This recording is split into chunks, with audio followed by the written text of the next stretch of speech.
कोई कार्य के लिए आप जा रहे हैं और वो कार्य अटक रहा है, नहीं हो रहा, बहुत प्रयास कर लिया आपने, बहुत दिन से लगे हुए हो कि यह काम होना ही चाहिए, ये काम बहुत जरूरी है और होना ही चाहिए, नहीं हो रहा। एक कटोरी में गंगा का जल निकाल लीजिए महाराज, और कटोरी में गंगा का जल निकालकर तुम्हारे घर में एक सिक्का पड़ा हो, 1 रुपया, 2 रुपया, 5 रुपया, कोई सा भी एक सिक्का पड़ा हो, जो भी सिक्का पड़ा हो, कुंदकेश्वर महादेव का नाम लेकर, जहां परिंडा होता है, पानी का मटका होता है, पितरों का स्थान होता है, हंडा भरते हो, मटका भरते हो, उसके पास में उस कटोरी को रखकर 1 का सिक्का, 2 का सिक्का, 5 का सिक्का, 10 का सिक्का, जो तुम्हारे पास सिक्का पड़ा हो, जो भी तुम्हारे पास पड़ा हो, वो सिक्के को हथेली में लेकर कुंदकेश्वर महादेव का नाम लेकर उस कटोरी में डाल दीजिए और उस जल को नैनों से लगाकर आप काम के लिए निकल जाइए। वो काम आपका सफल होकर ही रहेगा, छूट नहीं सकता।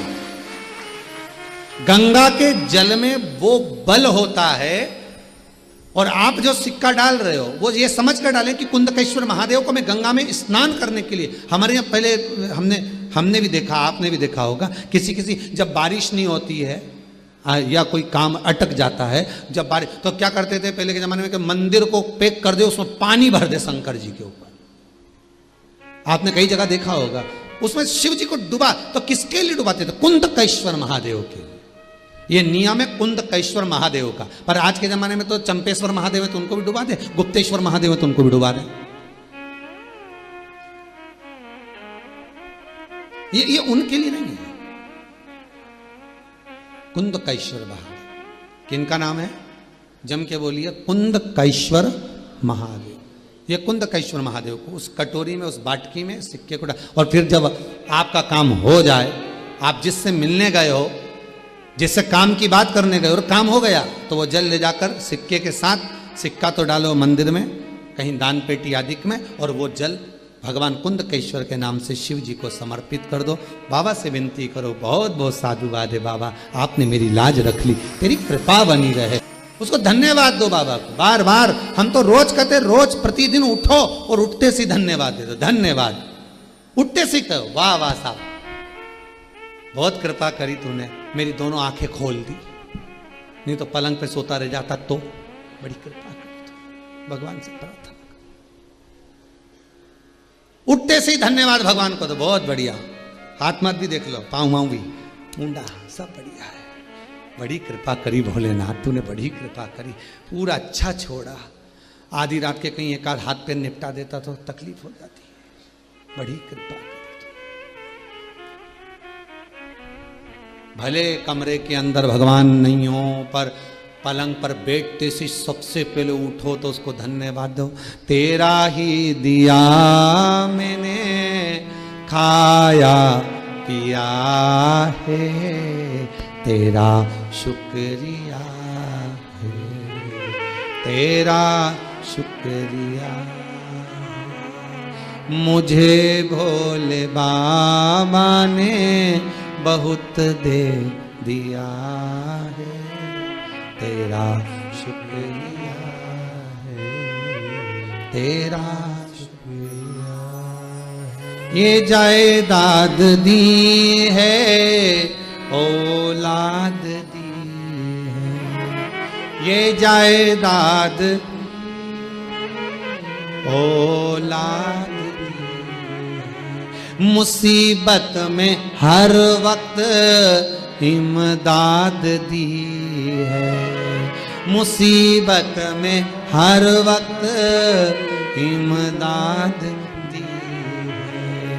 तेरा ही दिया मैंने खाया पिया है, तेरा शुक्रिया है, तेरा शुक्रिया। मेरे भोले बाबा ने बहुत दे दिया, तेरा शुक्रिया है, तेरा शुक्रिया। उसको धन्यवाद देते रहो, हर पल हर घड़ी हर क्षण उसको साधु बात कहते रहो। तेरी कृपा से बैठा हूं, आज चलकर अगर कुबेरेश्वर धाम तक पहुंच गया, टीवी के सम्मुख में बैठकर कथा सुन रहा हूं, बाबा ऐसी कृपा करना, मुझे पलंग पर मत पटकना, मुझे खटिया पर मत पटकना, मुझे किसी हॉस्पिटल में ले जाकर मत पटकना। जब तक ये श्वास चले तेरा भजन करती रहूं, जब तक ये श्वास चले शिव महापुराण की कथा सुनती रहूं, भले फिर अंत समय में जाऊं ना जाऊं ये उसके हाथ में है, पर तेरा स्मरण कर कर मर।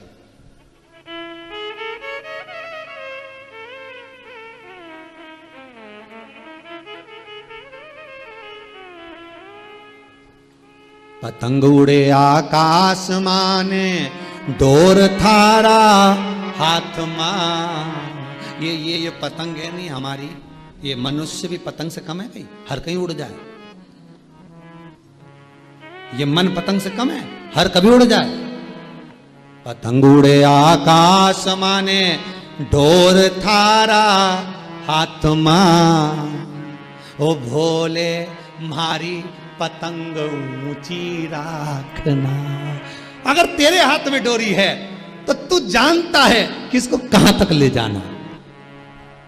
संसार वालों के हाथ में अगर डोरी रखोगे तो कब का काट देगा।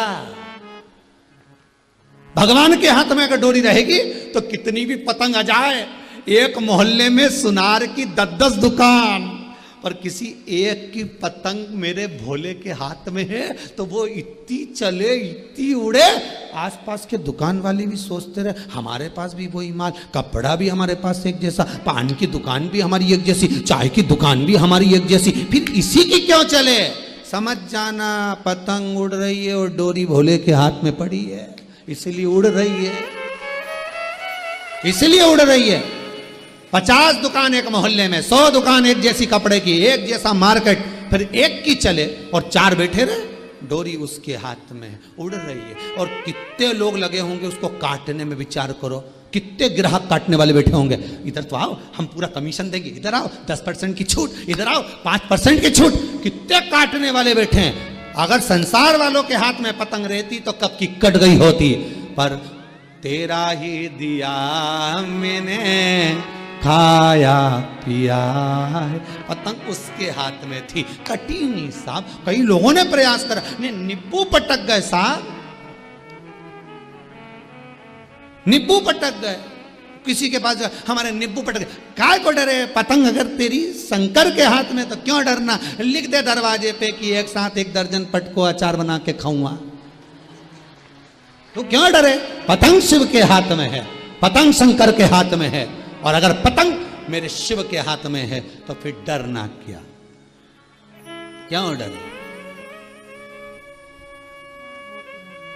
जब भोले कहा तो डरना क्या, फिर दर दर जाके मरना क्या। जब भोले कहा तो डरना क्या, क्यों जाए जगत जगत में। यहाँ एक जगह वहां से काम नहीं हुआ वहां चलेगा, वहां से काम नहीं हुआ वहां चलेगा, वहां से काम नहीं हुआ वहां चलेगा, 50 जगह पर जाकर आखिरी में घूमता घूमता ऊ के पास पहुंच गए, थारा ही घर का उसके। अब कितनी जगह गए, कोई के ये, कोई के वो, कोई के ये दोस्त, कोई के वो दोस्त, तो फिर भोले कहा तो डरना, दर दर जाके मरना क्या। भोले कहा तो क्यों डरे हम शंकर कहने वाले। हर हर महादेव घर घर, क्यों डरे। शिव साथ में है, शंकर हर पल है। पार्वती जी को शंकर जी ने अमरनाथ की गुफा में ज्ञान दिया था। लोग कहते हैं भागवत सुनाई थी, उस भागवत के पहले ज्ञान दिया था जो आज भी तंत्र शास्त्र में कहा जाता है। पार्वती जी का वो ज्ञान में, तंत्र शास्त्र में उसको पूजा जाता है। आज भी जो पार्वती को शंकर भगवान ने ज्ञान दिया था, 10 विद्याओं को बिठाकर जो ज्ञान प्रदान करता, उसमें पहला ज्ञान था पार्वती जब मनुष्य माता के गर्भ में रहता है तो एक पिंडी के रूप में रहता है। वो पिंडी नहीं होती, हर माता के गर्भ में शंकर स्वयं विराजमान होता है, स्वयं शिव सा बैठा हुआ है। उसको समझने वाला चाहिए। तब मनुष्य शंकर ही तो है, ये मानव है क्या शिव। जब मरेगा तो भस्म हो जाएगा, भस्म हो जाएगा तो शिव मिल जाएगा। आखिरी में है क्या, वही शिव। अपने हाथ में साध कर रखता है, वो कटने नहीं देगा।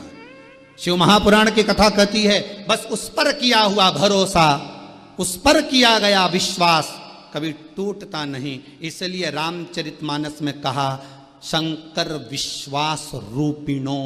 तुलसीदास जी लिख रहे हैं शंकर विश्वास है, जिसने कर लिया उसे राम मिल गया, उसे परमात्मा मिल गया, उसे सुख मिल गया, वैभव मिल गया, धन मिल गया। जिसने विश्वास कर, जो विश्वास कर, गंगा शिव पुराण कह रही है विश्वास रखकर ही परमात्मा मिलता है। मानो तो मैं गंगा माहूं, ना मानो तो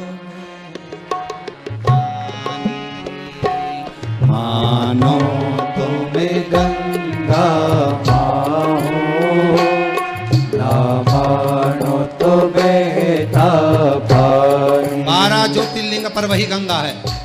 सोमनाथ चंद्रदेव भी अभिषेक कर रहे हैं तो गंगा के जल से, मल्लिकार्जुन श्रीशैलम में कार्तिक अभिषेक कर रहे हैं तो गंगा के जल से, महाकाल गंगा का जल मेरे महाकाल राजा का भी सुख प्रदान करता है। ओमकारेश्वर स्वयं नर्मदा का तट भी वो गंगा का जल का ही प्रमाण देता है, छिपरा भी गंगा का जल का प्रमाण। मानो तो मैं ना मानो तो बैठा, मानो तो मैं गंगा माहूं। ये गंगा शिव महापुराण का आखिरी भजन है। गंगा के साथ में 12 ज्योतिर्लिंग का स्मरण करते हुए केदारनाथ नर नारायण वहां भी गंगा का आनंद सुख पाते। भीमा शंकर स्वयं गंगा का सुख देने वाले, आनंद देने वाले। काशी विश्वनाथ जिनके तट पर गंगा मैया सदा विराजमान है। जो स्वर्ग नहीं धरती को,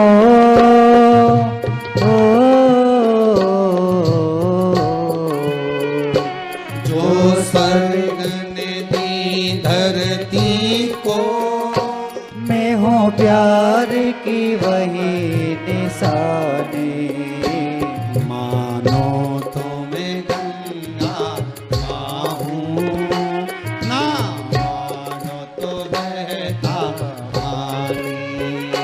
मानो तो मैं गंगा माहूं, ना मानो तो बहता पानी। गंगा शिव पुराण कर रही है त्र्यंबकेश्वर में भी गंगा त्रिवेणी के रूप में बह रही है। शिवलिंग के पास में से निकलकर कुंड के रूप में जा रही है। वैद्यनाथ जी में भी गंगा आनंद के साथ निवास कर रही है। शिव का धाम है तो गंगा है। नागेश्वर वहां भी गोदावरी गंगा आनंद पा रही है। महाराज रामेश्वरम वहां भी कुंड के रूप में, कुएं के रूप में गंगा विराजमान है। महाराज कृष्णेश्वर वहां भी मेरी गंगा सदा सदा आनंद देने वाली विराजमान है। और आपके प्रत्येक श्रोता जो गंगा शिव महापुराण की कथा को सुन रहे हैं, आपके भीतर दिल में जो शिव बैठा है उसमें भी गंगा विराजमान है। मानो मैं गंगा माहूं, ना मानो तो बहता पानी। मानो तो मैं गंगा माहूं, ना मानो तो बहता पानी।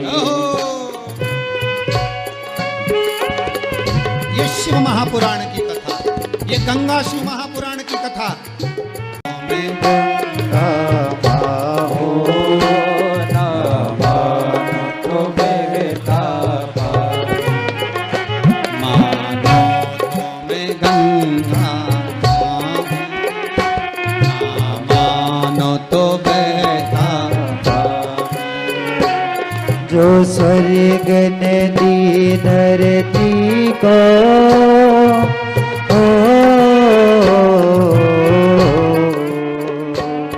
जो स्वर्ग नदी धरती को, मैं हूँ प्यार की वही निशानी। मानो तो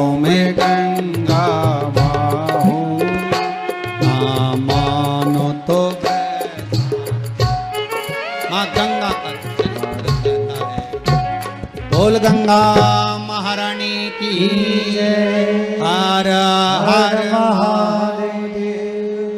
क्योंकि दुख रूपी मित्र जब हमारे करीब में रहता है ना, तो हमको हर पल, हर घड़ी, हर क्षण मेरे शंकर की याद दिलाता रहता है। ऐसा मित्र कहीं मिलेगा क्या? मित्र वो जो दुख की घड़ी में परमात्मा को नजदीक ले जाए।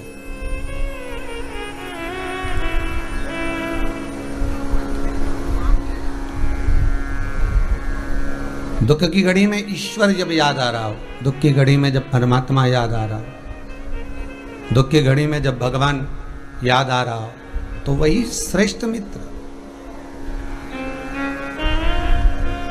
और हमारा जो दुख है, हमारा जो दुख है, वो दुख हमको परमात्मा के करीब ले जाकर उसकी सेवा करना, उसकी अर्चना करना, उसकी चाकरी करना, उससे निवेदन करना, अभिषेक करना, पूजन करना, भगवान की भक्ति को धारण करना, स्मरण करना, ये वो दुख है जो हमको नजदीक ले जा रहा है।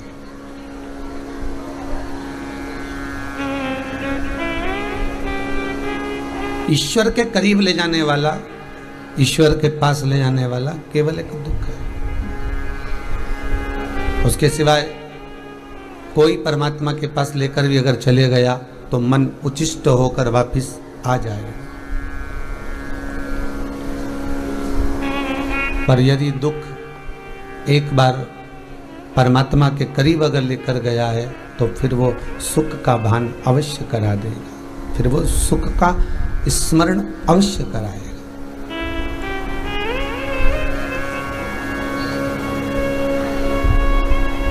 साठ हजार काकाओं का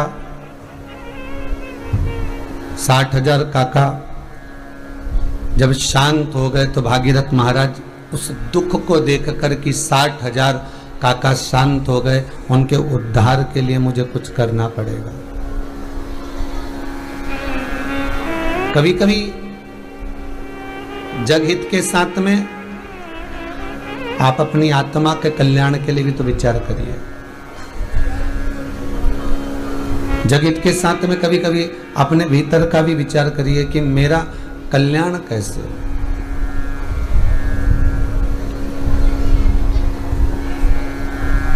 जिससे इस जीवन को सुख का आनंद प्राप्त हो। वो कहते ना, भगवान मेरे इस जीवन का कल्याण ना जाने कब होगा, जिससे सुख शांति मिला करती वह ज्ञान ना जाने कब होगा, वह ज्ञान ना जाने कब होगा, जिससे इस आत्मा को सुख मिले, जिससे इस आत्मा को शांति मिले। हम केवल शरीर के सुख की बात कर रहे हैं। ऐसी का रूम मिल जाए, डनलप का गद्दा मिल जाए, खूब खाने के लिए चकाचक मिल जाए, तो ये शरीर का सुख है, ये इंद्रियों का सुख है।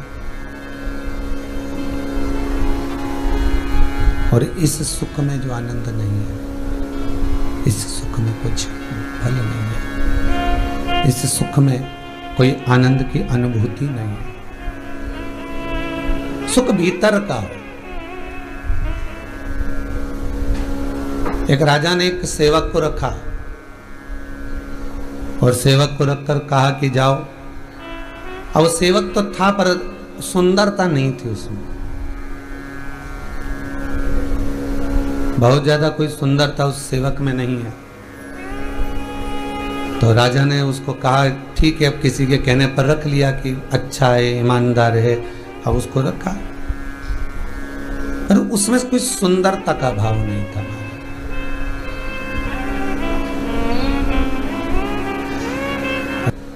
सेवक गया, सोने के कलश में, सोने के गिलास में, सोने के पात्र में जल लेकर आ गया। और सोने के पात्र में जब वो जल लेकर आया, सोने के पात्र में जब जल लेकर आता है और राजा को दिया, तो राजा ने उस सोने के पात्र का जल जैसे ही मुख में लिया, लेते ही राजा ने उसका कुल्ला कर दिया, उसको थूक दिया।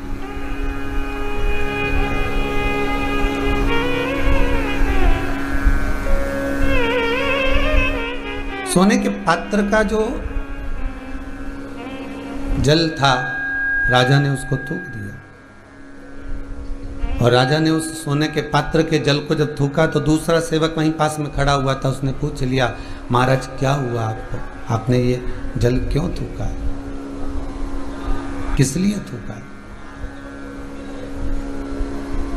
राजा कहते हैं इसमें इतनी बुद्धि नहीं, इतना विवेक नहीं। एक तो गर्मी पड़ रही इतनी तेज, और ऊपर से ये जल भी लाया तो गर्म जल लेकर आया। सेवक कहता है, महाराज जब सोने के पात्र में जल आएगा तो वो तो गर्म रहेगा ही ना। आपको अगर जल पीना ही है, आपको अगर जल धारण ही करना है, ग्रहण ही करना है, आचमन ही करना है, तो सेवक को फिर दूसरे सेवक ने कहा, जाओ अब तुम जो है शीतल जल लेकर आओ। उसने पूछा, शीतल जल तो मिट्टी के पात्र में आएगा।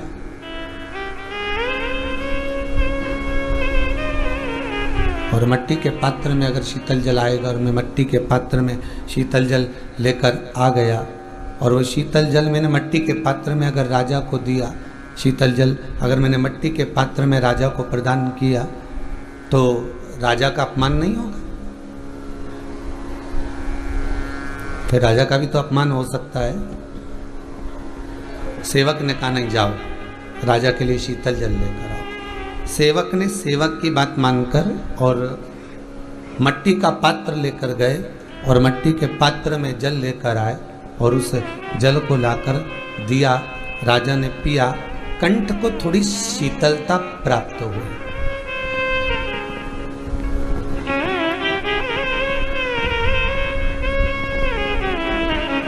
कंठ को थोड़ी शांति प्राप्त हुई, शीतलता प्राप्त हुई। अब विचार करिएगा जरा, हृदय चित्त में उतारिएगा, सोने के पात्र में भी वही जल था, और मिट्टी के पात्र में भी वही जल था। सोने के पात्र में भी वही जल है, और मिट्टी के पात्र में भी वही जल है। बस अंतर इतना है कि सोने के पात्र का जल थोड़ा तप गया था, गर्म हो गया था, और मिट्टी के पात्र का जो जल था वो शीतल हो गया था। पात्र वही, स्वर्ण में थोड़ा सा गर्म हो गया, मिट्टी में थोड़ा शीतल हो गया। बस वही चित्तवृत्ति कह रही है कि जल वही है, भगवान वही है। उस परमात्मा को पाने के लिए कोई मिट्टी का भी पात्र होगा, कोई स्वर्ण का भी पात्र होगा। उसी परमात्मा को पाने के लिए कहीं मिट्टी का पात्र है, कहीं सोने का पात्र है। अब बस ग्रहण करने वाला चाहिए कि वो ग्रहण कैसे करता है, ग्रहण करने वाला चाहिए कि उसको सुख का भान कैसे होता है। ग्रहण करने वाला उसको कैसे ग्रहण कर रहा है, उसको किस प्रकार से ग्रहण कर रहा है, ये उसके ऊपर है। हमको भी पात्र बनना है। जल तो परमात्मा है,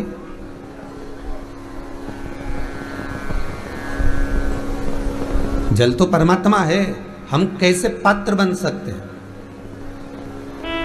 अगर बहुत सारा वैभव पाकर, बहुत सारा धन पाकर, बहुत सारा दौलत पाकर, बहुत सारी संपदा पाकर, बहुत सारा सुख पाकर, बहुत सारा धन एकत्रित कर कर हम सोचें कि परमात्मा हमको प्राप्त हो जाए, और हम परमात्मा को प्राप्त कर कर कहीं संसार सागर में, कहीं सब जगह सृष्टि में अपना ही तत्व एकत्रित कर कर दिखा दें, तो वो श्रेष्ठता नहीं है।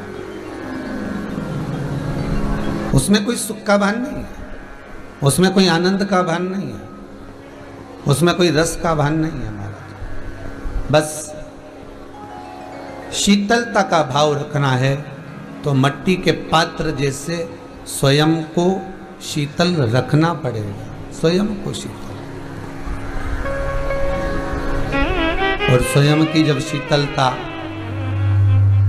स्वयं का शीतलता का भाव जब प्रकट होगा तो परमात्मा को फिर पाने में देरी नहीं लगेगी।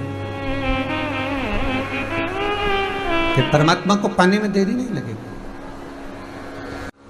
किस प्रकार से प्राप्त हो। तब भागीरथ जी ने जो पूर्वज करते करते आए थे, गंगा को बुलाने का प्रयास वही किया। एक किसी ने प्रश्न किया है, बड़ा सुंदर प्रश्न है कि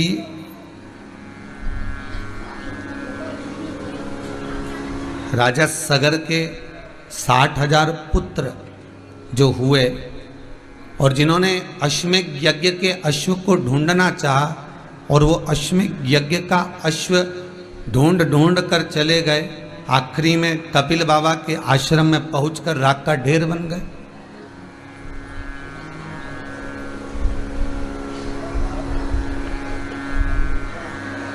तो ये 60,000 जो राख का ढेर बने हुए हैं, राजा सगर के पुत्र,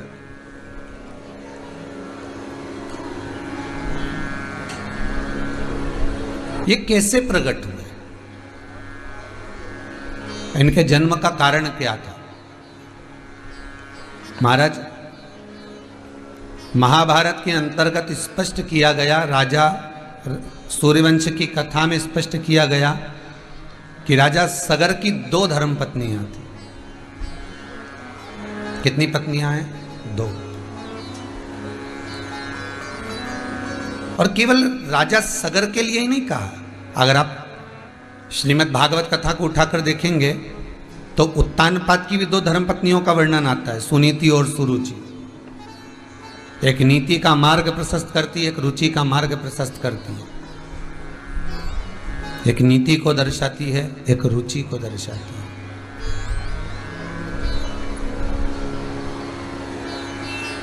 और केवल उत्तानपाद की 2 पत्नियां नहीं, राजा सगर की 2 पत्नियां नहीं, संसार में जितने मानव जन्म लेते हैं, मनुष्य जिनका जन्म होता है, उनकी भी 2 ही पत्नियों का स्मरण, अर्थात 2 आकांक्षा, 2 इच्छा, 2 मन का प्रमाण यह शास्त्र देता है।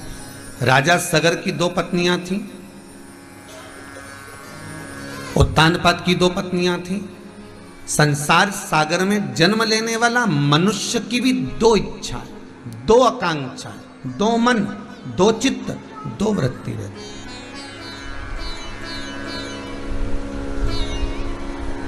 जितने आस्था चैनल पर कथा सुन रहे हो, जितना फेसबुक यूट्यूब पर आप कथा श्रवण कर रहे हैं, आपकी भी 2 इच्छा, 2 आकांक्षा, 2 मन, 2 चित्त, 2 वृत्ति। एक मन कहेगा चलो कथा चालू होने वाली है, टीवी चालू कर लो। दूसरा मन कहेगा रुक जाओ अभी, तो 2 बजने में देरी है, जब तक 1 कप चाय बना लो। नीति का मन कहता है कि कथा चालू कर लो, रुचि का मन कहता है कि थोड़ा रुक जाओ।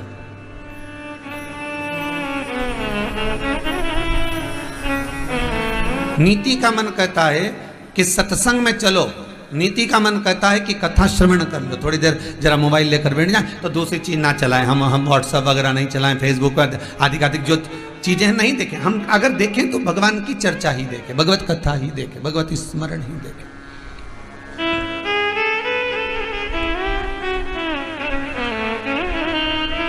एक नीति का पथ है, एक रुचि का पथ है। नीति परमात्मा की ओर लेकर जा रही है, रुचि संसार की ओर लेकर जा रही है। सगर की भी 2 धर्म पत्नियां, राजा सगर, एक का नाम है कौशी, दूसरी का नाम है सुमति। एक कौशिकी है, दूसरी सुमति है।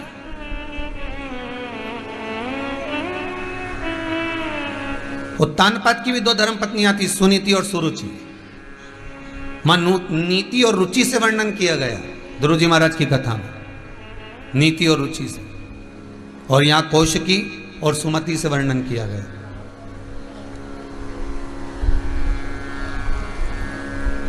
कौशिकी के गर्भ से संतान नहीं हुई, तब सुमति से विवाह किया गया। देखिए कितना सुंदर प्रसंग कहा गया है शिव महापुराण में कि मान लो, फिर वही वाली बात आ गई जो पहले कहा था कि एक से तलाक ले लिया, मान लो कि हमारी इससे नहीं बन रही और हमने इससे तलाक ले लिया, तो क्या ये जरूरी है कि आपने जिससे तलाक लिया और तलाक लेने के बाद फिर दूसरी बार विवाह करोगे तो अच्छा ही मिलेगा? ललाट पर भाग्य में जो लिख दिया गया है उसको कोई मिटा सकता नहीं है। बस इतना जरूर है कि कर्म का भोग मनुष्य जो भोगे वो प्रसन्न चित्त में भोगता रहे। तो परमात्मा भी कहता है कि दुख भोगते भोगते भी तेरे चेहरे पर अगर प्रसन्नता रहती है तो परमात्मा भी कहता है कि अब इसको दुख मत देना, क्योंकि दुख में भी मुस्कुरा रहा है। इसलिए परमात्मा भी दुख नहीं देता, फिर भगवान दुख प्रदान नहीं करता। अरे मीराबाई को जहर का प्याला दे दिया और मीरा बड़ी प्रसन्न होकर जहर के प्याले को लेकर बड़ी मुस्कुराती हुई नाचती गाती भगवान के चरणों में जाकर वो जहर का प्याला रखकर भगवान से कहती है, गिरधर गोपाला बड़ी सुंदर खीर बनाई है घर के लोगों ने, लो खा लो। अब उसको नहीं मालूम कि जहर का प्याला है। आप पा लीजिए। सांप का पिटारा भेजा और कहकर भेजा कि इसमें फूल की माला है भगवान के लिए, ले जा। क्योंकि सबको मालूम था सुबह सुबह जब फूल की माला निकालेगी और भगवान को पिनाएगी तो मीराबाई को जैसे ही निकालेगी वैसे ही सांप डस लेगा। सांप डसा और ये मर जाएगी। सर पर डसा और मरी, मृत्यु इसकी निश्चित हो जाएगी। सर्प के डसने से वो मर जाएगी। शिव महापुराण की कथा को जब प्रारंभ करते हैं तो आपको उसके महत्व में श्रवण कराया जाता है कि 3 तरह से मरे हुए व्यक्ति का मोक्ष नहीं होता। पहला पानी में डूबकर मरा हुआ, दूसरा सर्प के डसे से मरा हुआ और तीसरा स्त्री के हाथ से, नारी के हाथ से मरा हुआ। 3 तरह से मरे हुए व्यक्ति को मोक्ष नहीं है। 3 तरह से मरे हुए व्यक्ति को सुख का अनुभव नहीं है। 3 तरह से मरे हुए व्यक्ति की गति नहीं है। अगर वो 3 तरह से किसी भी, चाहे वो पानी में डूबकर मरा हुआ हो, चाहे वो सर्प के डसे से मरा हुआ हो, चाहे वो नारी के हाथ से, स्त्री के हाथ से मरा हुआ हो, तो अर्थात उसकी गति का सुख नहीं होगा। वो गति नहीं प्राप्त होगी उसको सुख का भान नहीं होगा, उसकी मुक्ति, उसका मोक्ष नहीं हो सकता। महाराज शिव महापुराण की कथा भाव से व्यक्त करती है, शिव पुराण की कथा करती है। सर्प डस भी गया, कितना सुंदर बात कहा है महाराज। गर्ग संहिता के अंतर्गत कहा, गर्ग संहिता के भीतर वर्णन किया गया कि यदि मान लो सर्प अगर डस गया, मान लो सर्प अगर आपको डस भी गया और सर्प डसने के बाद अगर बाबा ने आपको बचा भी लिया, शिव शंकर ने कृपा कर दी, राम जी ने कृपा कर दी, श्री बालाजी महाराज ने कृपा कर दी और वो बच भी गया, डसने के बाद अगर वो बच गया तो शिव महापुराण की कथा कहती है कि उसको एक गति का सुख, मतलब यम की कैद से वो निकल कर आया है और भगवान ने उसको भेजा काहे के लिए? केवल परमात्मा का स्मरण करने के लिए। वापिस क्यों जीवन दिया? परमात्मा का स्मरण करने के लिए।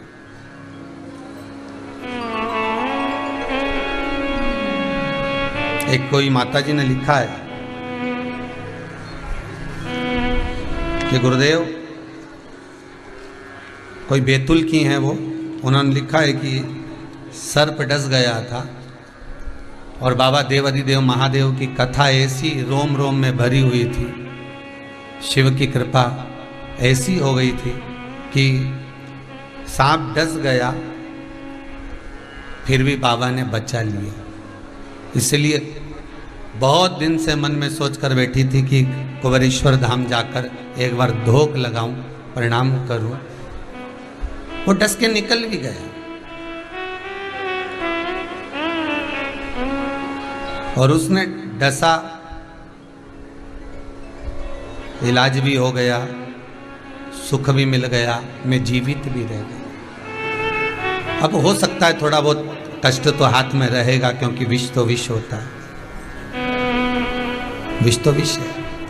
शिव महापुराण में वासुकी नाग की एक कथा आती है, शिव महापुराण में एक शेषनाग की कथा आती है, भागवत कथा में तक्षक नाग की कथा आती है। शास्त्रों में, पुराणों में, भगवान शंकर की पावन कथा में, चाहे भागवत कथा हो, चाहे राम कथा हो, चाहे कृष्ण कथा हो, चाहे शिव कथा हो, इन कथाओं में जो सर्प की कथा है, जो सांप की कथा है, उसको आने का कारण क्या बताया। अर्थात सर्प हमारे पूर्वजों में भी आते हैं, सर्प हमारे पितरों में भी गिने जाते हैं। सर्प का जो भाव कहा गया है महाराज, वो कोई साधारण नहीं है। कभी अगर मौका मिलेगा और आगे योग बनेगा तो जैसे अभी गंगा शिव महापुराण की कथा चल रही है, श्रावण के महीने में नाग पंचमी भी आती है, तो बाबा अगर कृपा करे और बाबा की कृपा हुई तो आने वाली जो कथा रहेगी वो वासुकी नाग शिव महापुराण की कथा को बचाने का मन है कि वासुकी नाग शिव महापुराण की कथा बचे। और वो वासुकी नाग शिव महापुराण की कथा नहीं, गाड़ी चलते में जो सर्प गाड़ी के नीचे मर जाता है, उसकी गति और आपकी गति में क्या अंतर आना चाहिए। कौन से शिव मंदिर के अंदर कैसा सांप होना चाहिए। सारे शिव मंदिर के अंदर अगर बड़े सारा फण बना दिया, ढेर सारे फण बना दिए, और वो फण वाला सांप अपने अगर मंदिर के अंदर विराजमान कराए तो उसका क्या दोष है। कौन से मंदिर में किस फण का सांप होना चाहिए, सांप की जिब्या बाहर होना चाहिए कि नहीं होना चाहिए। घर में अगर सर्प प्रवेश कर रहा है, बार बार सांप के बच्चे निकल रहे हैं, बार बार सर्प अगर घर में आ रहा है तो क्यों आ रहा है, उसका कारण क्या है, उसकी गति क्यों है। तो इसके बाद वाली जब कथा होगी, ये कथा तो आज 6ठा दिन हो गया, कल 7वां दिन होगा, तो आगामी जो कथा वो वासुकी नाग से जुड़ी, शेष नाग से जुड़ी, तक्षक नाग से जुड़ी, कि शंकर के अनुमोदन में हम कैसे भगवान शिव को रिझाने के लिए हम क्या प्रयास कर सकते हैं, हम शंकर को अपना कैसे बना सकते हैं। घर में अगर शंकर भगवान का शिवलिंग है तो वो शिवलिंग के साथ में सर्प क्यों नहीं होना चाहिए। और शिवलिंग की आकृति कितनी बड़ी है, अगर घर का शिवलिंग छोटा सा है तो सर्प की जरूरत नहीं पड़ती। शिवलिंग की आकृति अगर अंगुष्ठ से बड़ी हो जाती है तो उस पर फिर सर्प रखना जरूरी हो जाता है। शिव महापुराण की कथा।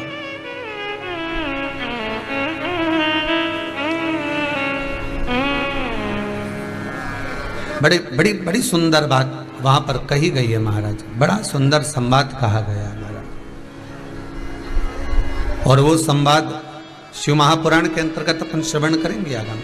तो यहाँ जो शिव चरित्र कह रहा है, जो शंकर भगवान का चरित्र कह रहा है, शिव का जो चरित्र वर्णन कर रहा है, तो यहाँ भागीरथ बाबा की चित्तवृत्ति में, भागीरथ जी महाराज के मन में ये बात, ये प्रसंग सम्मुख में आ गया कि ये 60,000 जो राख के ढेर बने हुए हैं, ये 60,000 राख के ढेर प्रकट का कारण क्या है। कभी कभी आपके भी तो चित्तवृत्ति में आया होगा कि ये 60,000 राख के ढेर कैसे प्रकट हो गए,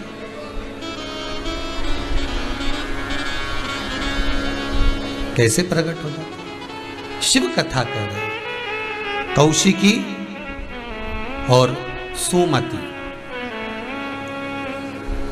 दो आकांक्षा, दो इच्छा, दो मन, दो चित्त, दो वृत्ति एक सत्य मार्ग की ओर ले जा रही है, एक गलत मार्ग की ओर ले जा रही है।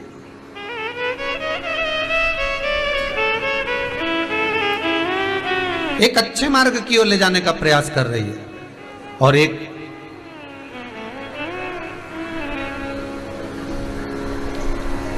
गलत मार्ग की ओर ले जाने का प्रयास कर रही है। जैसे सुकरात, एक बार सुकरात निकलकर समुद्र के तट पर से जा रहा था। सुकरात समुद्र के किनारे से निकलकर जा रहा था, एक छोटा सा बच्चा खड़ा था और बच्चा हाथ में कटोरा लेकर, प्याला लेकर, वो बच्चा रो रहा था।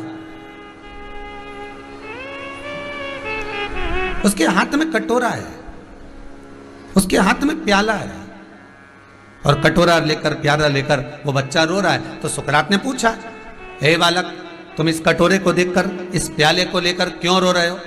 तो बच्चा कहता है, मेरे रोने का कारण केवल इतना सा है कि यह सारा की सारा समुद्र मेरे प्याले में नहीं आ रहा।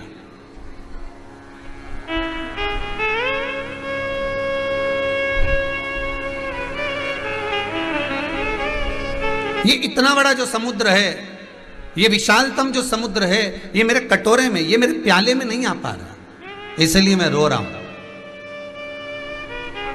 सुकरात ने उस बच्चे के शब्द को जब सुना तो बच्चे के शब्द को सुनकर सुकरात खुद भी रोने लगा।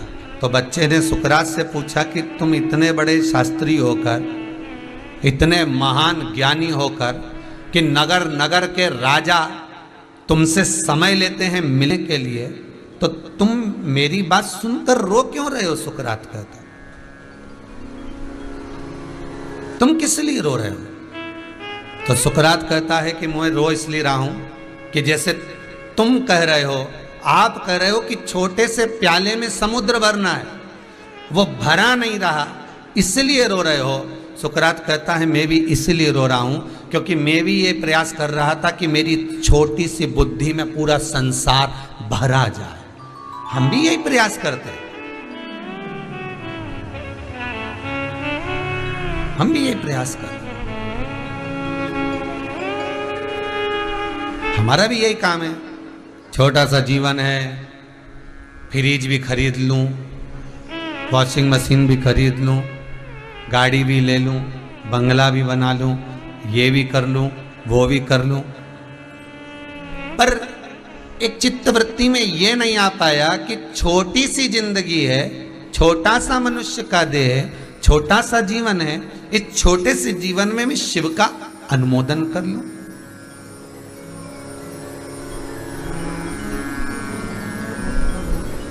कल शाम को एक बच्चा कह रहा था, छोटा सा किसी के साथ में था, पता नहीं कहाँ से आए थे, यूपी वगैरह से, और कह रहा था, गुरुजी आप हमेशा कथा में कहते हो कि भगवान के मंदिर में जाओ, धोख लगाओ, झुको, भगवान को प्रणाम करो, गुरु को प्रणाम करो, माता पिता को प्रणाम करो। झुकने से होता क्या है? हमने कहा झुकने का केवल एक कारण है, अगर तुम शंकर के आगे झुक गए, तुम परमात्मा के आगे झुक गए, तो इतना अंदाजा लगाकर रखना, तुम अगर शिव के आगे झुक गए तो पूरी सृष्टि को शिव तुम्हारे चरणों में झुका देगा, यह पक्का।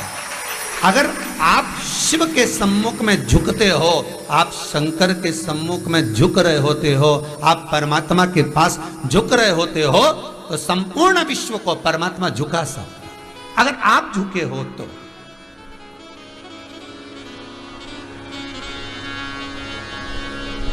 एक फल में वो सामर्थ्यता होती है कि पूरी डाली को झुका देता है।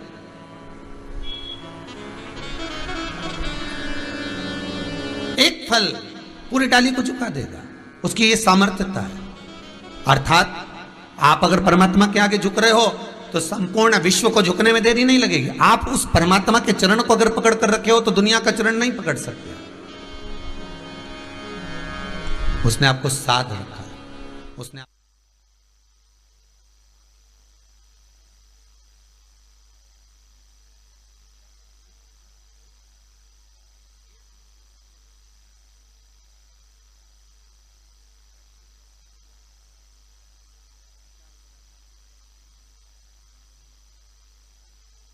मन हो गए, पीली कलर की पहनूं कि लाल पहनूं, मन तो हो गया। अब मन तो हुआ कि नहीं हुआ? फिर अब पहुंच भी गए कथा में, मालूम पड़े बैठ भी गए कथा में, फिर दो मन हो गए, सोफे पे बैठूं कि जमीन पे बैठूं। फिर दो मन हो गए, आगे बैठूं कि पीछे बैठूं। फिर दो मन हो गए, बीच में बैठ गई तो टिकने का नहीं मिलेगा, तो दीवार से टिक के बैठूं कि ऐसी बैठूं। मन दो है, हर जगह पर दो हो रहा है। भोजन करने बैठे तो दो मन हो गया, अचार से खाऊं कि सब्जी से खाऊं, फिर दो मन हो गए।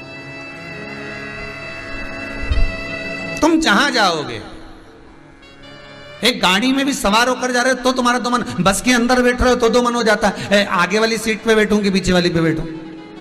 फिर दो मन होगा, मन दो हो गया। एक नीति की ओर जा रहा है, एक रुचि की ओर जा रहा है, एक सत्मार्ग की ओर जा रहा है, एक गलत मार्ग की ओर जा रहा है। अब मन आपको बनाना है कि आपको किसके साथ चलना है, कौशिकी के साथ कि आपको सुमति के साथ चलना। मन आपको बनाना है, नीति के साथ, सुनीति के साथ कि सुरुचि के साथ, मन आपको बनाना। बार बार उपजेगा, बार बार।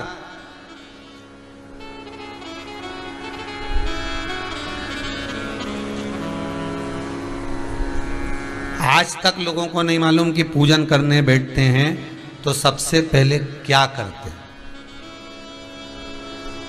मंदिर में गए सोमवार के दिन शिव जी का पूजन करने के लिए, तो सबसे पहले क्या करो, मन से विचार कर जरा विचारिएगा। शिव मंदिर में जा रहे हो, तैयार भी हो गए, चोटी भी कर ली, पानी का लोटा भी भर लिया, कलश भी भर लिया, डलिया भी ले ली, उसमें बेलपत्री धतूरा सब पूजन का चोपड़ा, चंदन चावल सब रख लिया, इत्र वगैरह सब, पंचामृत का सामान भी रखा, दूध की बोतल भी रखी, सब रखा कि मैं ले जाऊंगी, कलश में निकाल लूंगी, डाल दूंगी, भगवान सब कुछ तैयारी कर गए।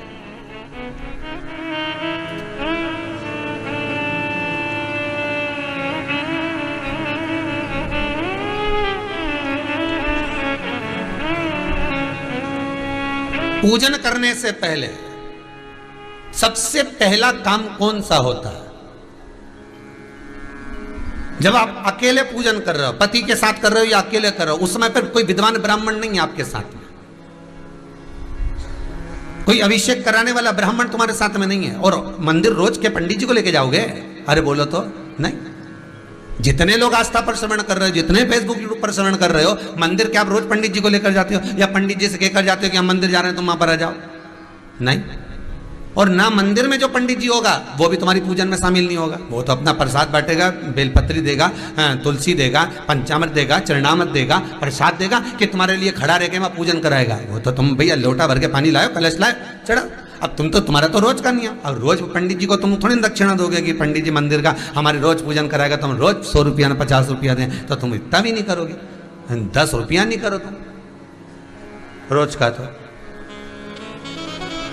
कि रोज रोज जाऊँ, हाँ सावन का महीना भले 1 महीना चढ़ा दो तो 10 रुपया कर दे दे, कोई बात नहीं, ज्यादा होगा तो हो जाए, पर बाकी का समय तुम तो रोज मंदिर जाओ, रोज दर्शन करने जाओ। सबसे पहला काम मंदिर में तुम पूजन का सामान लेकर गए हो, चोपड़ा लेकर गए हो, सामग्री लेकर गए हो, फूल लेकर गए हो, अगरबत्ती, धूप बत्ती, दिया सब लेकर गए हो। पर सबसे पहला काम मंदिर में बिना पंडित के सबसे पहला काम कौन सा होता है? तो सबसे पहला काम होता है भगवान को धन्यवाद देना कि आज भी आपने मुझे इस मंदिर में आपका दीदार कराने के लिए, दर्शन कराने के लिए बोला। अगर पंडित साथ में होगा तो पहले वो मंत्र बोलेगा, स्वस्ति वाचन करेगा। स्वस्ति वाचन करने में उसको अर्थात भगवान के लिए भी प्रसन्नता और आपके लिए भी प्रसन्नता। पर आपके पास कोई ब्राह्मण नहीं, आपको कोई स्तुति नहीं आती, आपको कोई मंत्र नहीं आता, आपको कोई साधना नहीं आती, आपको कोई तप नहीं आता, पर आप इतना तो कर सकते हो कि भगवान के मंदिर में जाकर उनको धन्यवाद दे सकते हो कि तेरी कृपा है जो मुझे चलकर यहां तक बुला लिया, 2 कदम चलाया, यहां तक बुलाया, ये तेरी कृपा है। और बड़ी कृपा करी जो डलिया भर के पूजन का सामान भी लाई, बड़ी कृपा करी जो दूध भरकर भी लाई, बड़ी कृपा करी जो कलश भरकर भी लाई।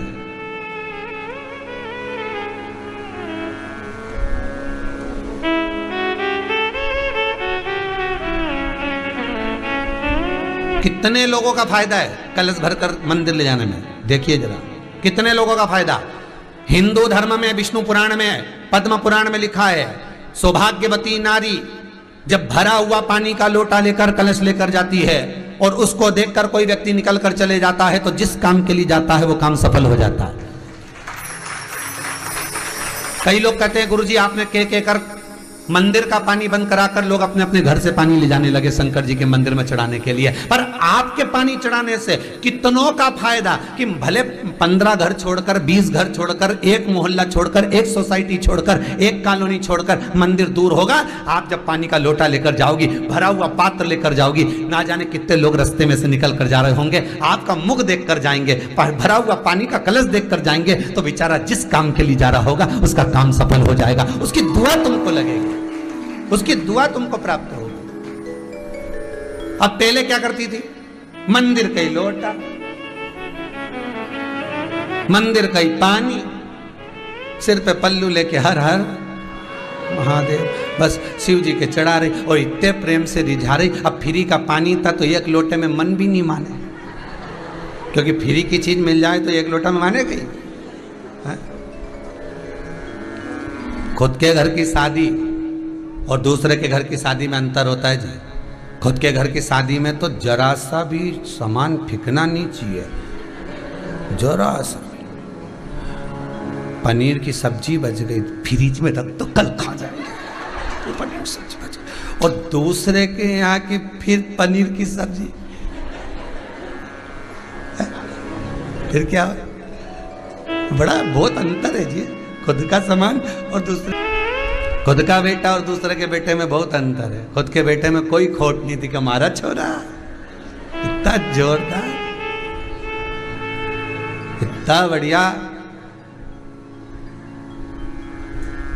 वो नानी भाई का मायरा में, नानी भाई का भाई बंसीधर, नानी भाई का भाई, उसका विवाह, और इधर नानी भाई की जो बड़ी माँ थी उसके छोरे का विवाह, दोनों बड़े हो गए। अब दूरत गोरी का छोरा, दूरत गोरी के पास पैसा ही पैसा, तो उसने सोचा मेरे लड़के की शादी तो बहुत अच्छी होगी, इसके लिए तो खूब संबंध आएंगे। अब बरनागर गांव से संबंध आया, जूनागढ़ राजस्थान गुजरात और उसके पास में बरनागर, वहां से संबंध आया। संबंध आया तो जेठानी को लगा कि सबसे पहले संबंध आएंगे, अगर रिश्तेदार आएंगे तो मेरे यहाँ आएंगे, क्योंकि मेरे यहाँ आएंगे तो मेरा लड़का तो इतना बढ़िया जोरदार। अब ठीक है, आन दो संबंध। और जो रिश्तेदार आए ने सबसे पहले पैसे वाले के घर गए और इस जेठानी के यहाँ पहुँचे, और जेठानी के यहाँ पहुँच कर पूछा, हमने सुना है तुम्हारे यहाँ लड़का है? हाँ बहुत बढ़िया, सब काम करे, हो बहुत बढ़िया, खूब पैसा की कई कमी नहीं है, सारा घर परिवार नाते रिश्ते सब जोरदार। तो ने कहा लड़का के बुला, हमने लड़का के बुलाया। अच्छा माँ ने किया था, कितना ही प्रश्न करे तुम मुंडा से मत बोल, तुम मुंह से मत बोलना, एक भी उत्तर मत देना कि ठीक है। अब सब पहुंच गए, सब बैठ गए, मिठाई मिठाई खाई, छोरा आया, देखा अच्छा है सब, तो इतने में सबने विचार करा छोरा तो अच्छा, पर एक बार बात तो करे कि ये कहीं गड़बड़ वड़बड़ तो नहीं है, बात करेंगे। अब किसी ने पूछ लिया, बेटा तुम्हारा नाम क्या है?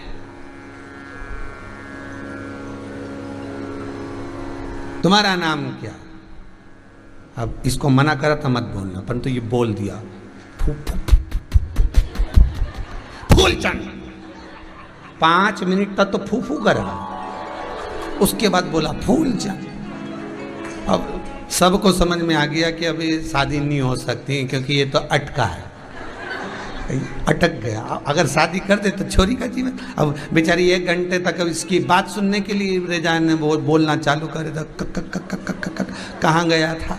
अब पूछे सो हो। अब पुत्र हो, विचार करा तो भगवान के सम्मुख में पहुंचकर अगर आप जल का पात्र भी लेकर जा रहे हो, भरा हुआ लेकर जा रहे हो, तो कितनी प्रसन्नता की बात है, कितनी प्रसन्नता की बात।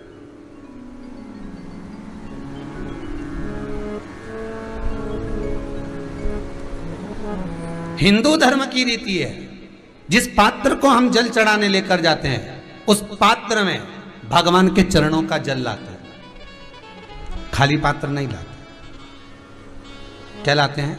भगवान के चरणों का जल। उस चरणोदक को लेकर आए, घर में रखा, सबने अपने नैनों में लगाया, हृदय में लगाया, चित्तवृत्ति में लगाया। खाली पात्र हम लेकर वापस नहीं आ रहे हैं। शिव मंदिर में जब जब जाओ, जल चढ़ाने के लिए जाओ, पात्र तुमने शंकर जी को पूरा पानी चढ़ा भी दिया, तो शंकर के चरणारविंद का थोड़ा सा जल पात्र में डाल के भले 2 बूंद लाओ, 4 बूंद लाओ, इतना सा लाओ, पर लाओ और उसको पूरे परिवार के नेत्रों में जब लेकर आए हो चरणोदक तो लगाओ, चरणोदक लगाओ। पर खाली पात्र नहीं लेकर आना। खाली पात्र लाने में ध्यान दीजिए, जब आप पूरा जल समर्पित कर देते हैं, जल समर्पित भी पूरा करना है, भगवान को चढ़ा रहे हो तो पूरा समर्पण होना चाहिए, पूर्ण समर्पण। इसलिए शंकर भगवान को अधूरा समर्पण नहीं, इसलिए श्रीफल भी पूर्ण चढ़ता है। शंकर जी के मंदिर में श्रीफल नहीं फूटता, पूर्ण श्रीफल। बेलपत्री भी पूरी, चावल का दाना भी चढ़ेगा तो आखा, फल भी चढ़ेगा तो आखा, फूल भी चढ़ेगा तो आखा। भगवान को कोई चीज खंडित नहीं चढ़ती, शिव जी को जल भी चढ़ेगा तो पूर्ण। जिस जल को चढ़ाने के लिए लेकर गए उसको बचा कर नहीं लाना है शिव मंदिर में से, संपूर्ण लेकर के आना है। जो शिव जी को जल चढ़ाया उसका चरणोदक 2 बूंद उसमें डालकर, बस वो 2 बूंद का थोड़ा सा भाग, क्योंकि भगवान के चरण की रज जब हमारे घर में प्रवेश करेगी तो हमारा आत्म कल्याण तो स्वतः ही हो जाएगा, शिव करुणा कर ही देंगे। पर कई लोगों की आदत रहती है, और आपने भी गलती करी होगी, गए होगे चढ़ाकर भी आए होगे, पूरा पानी भी उंडेल कर आए होगे, चढ़ा भी दिया, छोड़ भी आए, पर लेकर नहीं आए होगे। कई लोग गलती कर जाते हैं और फिर बाद में कहते हैं हम तो इतने साल से पूजन कर रहे हैं, भगवान हमारी सुन ही नहीं दिया। तो भगवान के मैं तो तैयार बैठा, पर तू नवा के चली जाए, लेके तो कहीं जाए नहीं। भगवान भी तो सोचे ही सोचे।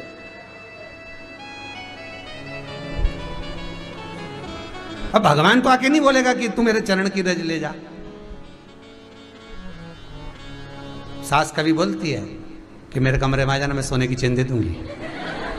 वो तो बहू को कहना पड़ता है, मम्मी चेन अच्छी लग रही है, बहुत जोरदार चेन लग रही मम्मी, और आपके गले में तो इतनी अच्छी खुल रही है, पर मेरे तो गला में भी लगेगी तो अच्छी मम्मी, एक आधा पहन के देखूंगी। और मम्मी ने कहा ले बेटा अभी पहन के देख ले, और जो पहन के देखी कांच में, मम्मी कैसी लग रही, बहुत जोरदार, थोड़ा दिन पहन लो, पहन, और थोड़ा दिन की तो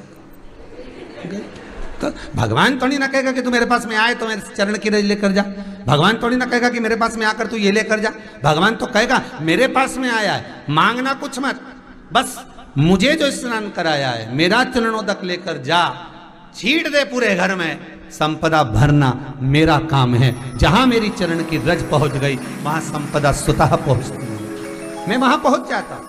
तो चरणों तक ले जा, पर लोग ले जाते हैं, पूजन करते, कलश भी उंडेलते, जल भी चढ़ाते, पर आते समय खाली लेकर आ जाते। भगवान को इतना बुरा लगता, मेरे दरवाजे से खाली जाए, मुझे कितना बुरा लगेगा। जो आए वो भर कर जाए, भले 2 बूंद लेकर आओ, पर उसमें चरणों तक थोड़ा सा लेकर अवश्य आए। हमारी माताएं बड़ी प्रेम से कहती हैं, आप लोगों के मन में भी ये बात जरूर होगा, जितने लोग टीवी पर कथा सुन रहे हो, फेसबुक यूट्यूब पर श्रवण कर रहे हो, आपने भी सुना होगा, घर की जो माताएं होती हैं, कभी भी घर का रसोई घर का बर्तन जिसमें सब्जी बनाई है, 50 लोग अगर जिम ने आ रहे हैं और कह दिया आज का निमंत्रण है, 50 लोगों का पार्टी है, ये है वो है, सुहागिल है या ब्राह्मण भोज है, तो वो जो खीर का पात्र होगा, जो बर्तन होगा, जो सब्जी का पात्र होगा, माँ उसको खाली जल्दी नहीं करती है, भले थोड़ी पड़ी रहने देगी, जब तक सब जिम कर नहीं चले जाएंगे तब तक उसमें पटक कर रखेगी। क्यों? क्योंकि उसमें उसकी बरकत है। उसी तरह जल चढ़ाने के बाद हम जब लेकर आते हैं पात्र के अंदर, ये उसमें उसकी बरकत है। गर्ग संहिता में दूसरी चीज कही, उसको भी समझ लीजिए। गर्ग संहिता में कहा गया, जब आप घर से जल लेकर जाते हो भरकर, तो ये सृष्टि की जितनी नदियां हैं, पृथ्वी पर जितनी नदियां विद्यमान हैं, जितने तालाब, जितने सरोवर, जितने कुंड, जितने विराजमान हैं, उन सारे तीर्थों का जल जब आप घर से लेकर निकलते हो तो वो तीर्थ का संपूर्ण जल आपके कलश में आ जाता है। और जब आप उस जल को शिव पर समर्पित कर देती हो और 2 बूंद चरणादक लेकर जब जाती हो, तो शिव महापुराण गर्ग संहिता पद्म पुराण कहती है, वो जल साधारण नहीं रहता, वो गंगा जल बनकर तुम्हारे घर को पवित्र करने के लिए पहुंच जाता है। वो पवित्र गंगा जल बन जाता है, उसको लेकर प्रवेश कर जा, उसको लेकर पहुंच जा।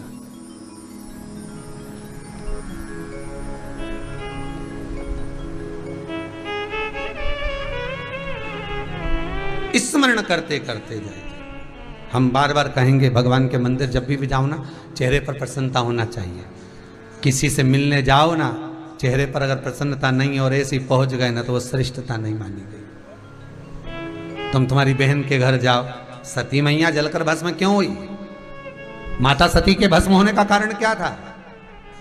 सती को पिता पर जितना क्रोध आया, उससे ज्यादा क्रोध सती माता को अपनी बहनों पर आया कि मेरी इतनी बहन, ये 60 की 60 बहन मेरे सामने खड़ी रही और मैं आई तो प्रेम से मुस्कुराई तक नहीं। चेहरे पर प्रसन्नता नहीं थी। सती मैया को अगर क्रोध आ रहा है, सती मैया अगर जलकर भस्म हो रही है, तो केवल एक पिता के कारण नहीं, सती माता के जलकर भस्म होने का कारण पूरा परिवार था। आप किसी के यहाँ जाओ और कोई के यहाँ पहुंचे और जाते से ही आप उस पहुंचे और कहा जी जी राधे राधे, जय श्री कृष्णा, हर हर महादेव, श्री शिवाय नमस्तुभ्यम, ओम नमः शिवाय आपने बोला और उसके चेहरे पर प्रसन्नता नहीं आया, तो ऐसे घर में जाने से कोई फायदा है क्या? प्रसन्नता ही नहीं। और आप किसी के यहाँ जा रहे हो तो आपके चेहरे पर भी प्रसन्नता होना चाहिए। सामने वाले को तो हो, आपके भी चेहरे पर भी। मंदिर में जब जब जाएं, गुरु के दरवाजे पर जब जब जाएं, परमात्मा के चरणारविंद में जब जब जाएं, माता पिता के चरणों में जब जाएं, घर के बुजुर्गों के पास जब जाएं, तो तुम्हारे चेहरे पर प्रसन्नता होना चाहिए।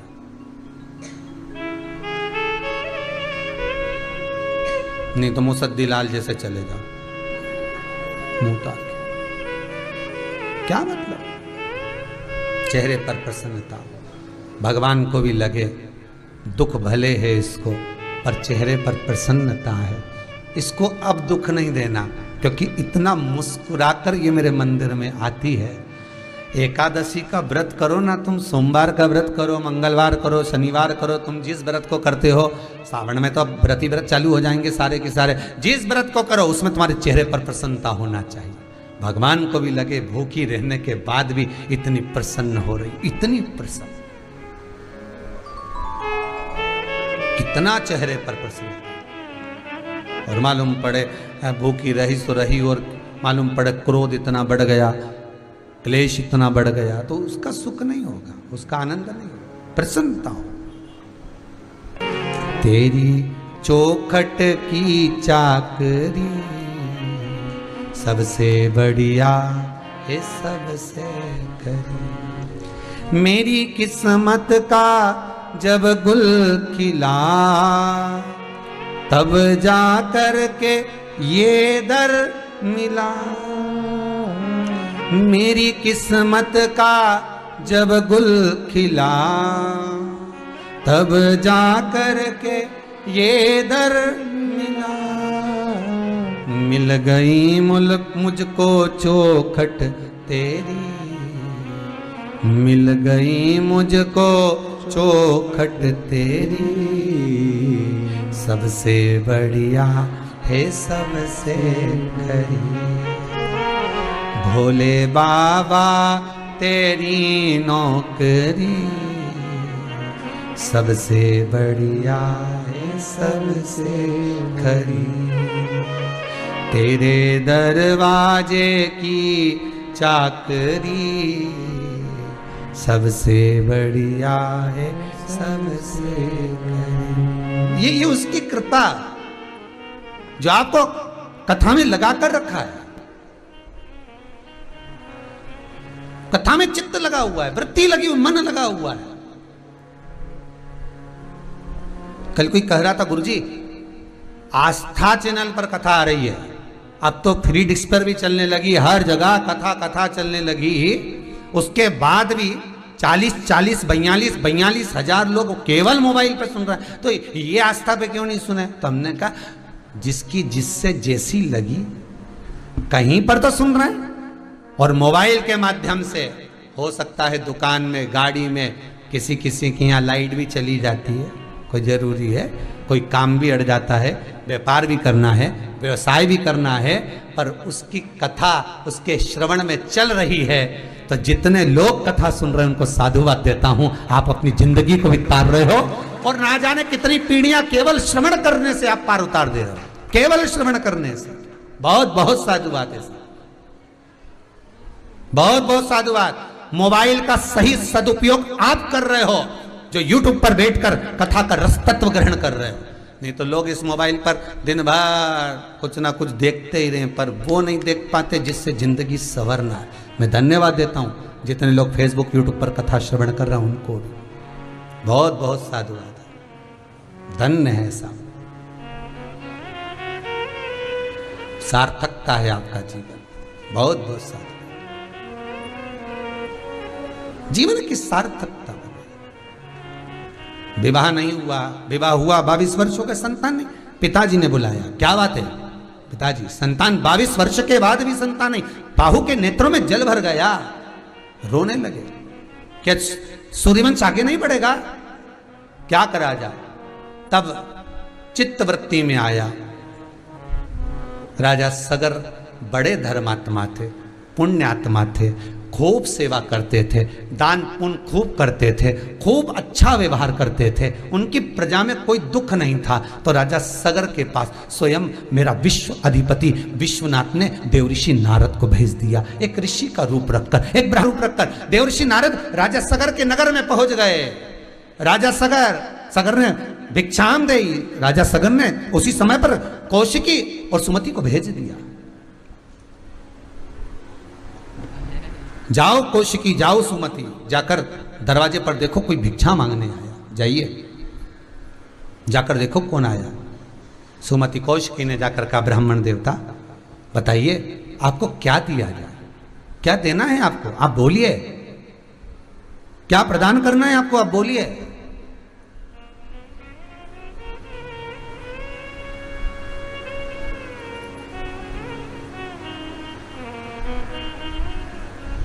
हम आपको क्या दे सकते हैं?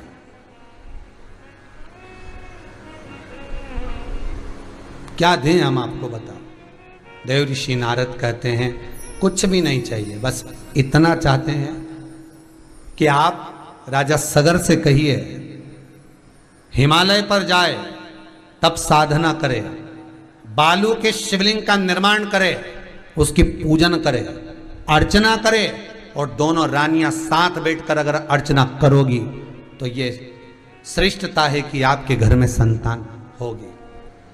फिर निवेदन करते हैं, ये शंकर भगवान का जो 6 अगस्त को श्रावणी शिवरात्रि का जो शिवलिंग का निर्माण आप कर रहे हैं, ये विश्वास रखिए कि शंकर का शिवलिंग अगर आप ऑनलाइन बनाकर पूजन कर रहे हैं तो कुछ ना कुछ भोलेनाथ आप पर देना चाह रहा होगा, इसलिए ब्राह्मण के मुख से निकलवा कर पूजन करवा रहा है।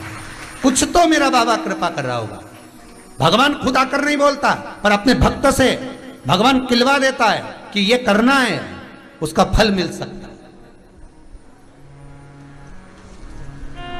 भगवान खुद नहीं आएगा, पर वो आपसे किलवा देगा किसी के माध्यम से। होता है कई बार आपके यहाँ भी, भगवान कोई को प्रेरणा देकर भेज देता है, ऐसा करवा दो, ऐसा हो जाएगा। हो सकता है, करने में क्या, करिए आप उसको। जाओ, देवऋषि नारद कर रहे हैं, राजा सगर से कहिए कौशिकी जी, सुमति जी, कि राजा सगर आप दोनों को लेकर जाए हिमालय पर, जाकर तब साधना करे। उससे क्या होगा, जिस कामना से जाएगा, जो चाहेगा वो हो जाएगा। शिवलिंग का निर्माण कर कर पूजन करने का जो सुख है, आपके घर में भी शंकर का शिवलिंग होगा, मना नहीं है। किसी के यहाँ पारे का, किसी के यहाँ मूंगा का, किसी के यहाँ पत्थर का, किसी के यहाँ मार्बल का, किसी के यहाँ काले पाषाण का, किसी के यहाँ नर्मदेश्वर, सबके यहाँ होगा।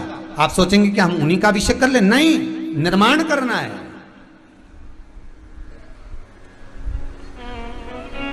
निर्माण करना है। क्या होता है निर्माण करने से? शिवलिंग बनाने से कौन सा लाभ है? मट्टी के शिवलिंग का बनाने से, बालू के शिवलिंग को बनाने से, या हमारे हाथ से शिवलिंग का निर्माण करने से कौन सा लाभ है? शिव महापुराण की कथा कहती है, जिस समय पर हम शिवलिंग का निर्माण करते हैं, उस समय पर जब शिवलिंग की थाह रखी जाती है, गोल भाग आपको बताया था शिवलिंग बनाना पहले की कथाओं में, जब रखा जाता है शिवलिंग का भाग, उस समय पर हमारे सारे पूर्वज अपनी हथेली को लेकर आपके दरवाजे पर खड़े रहते हैं कि जैसे ये शिवलिंग रखेगा, शिवलिंग नहीं रख रहा, हमको पिंड का भाग प्राप्त हो रहा है और हमको पार लगा रहा है। हमारे पूर्वज खड़े हो जाते हैं उस भाग को ग्रहण करने के लिए, मात्र जब हम शिवलिंग का निर्माण करते हैं।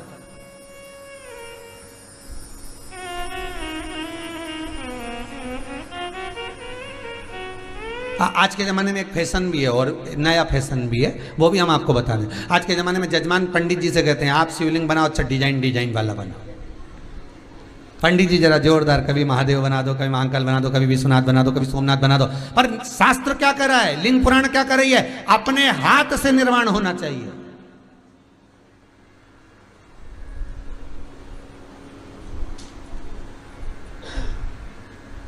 वो एक राम जी का एक भजन गाया था ध्यान में, हाथ से कर मंदिर निर्माण।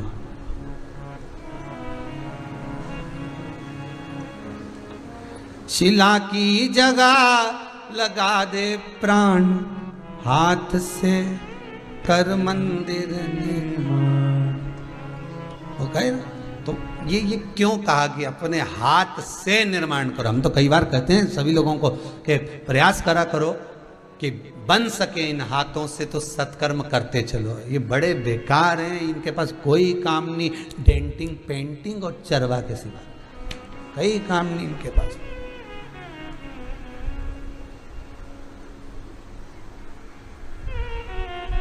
इनको थोड़ा सा सत्कर्म में लगा, थोड़ा सा।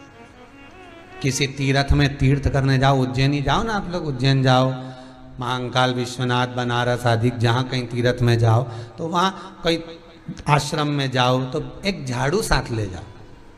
कुछ नहीं तो थोड़ी बहुत झाड़ के कचरा वचरा एक साइड करिए।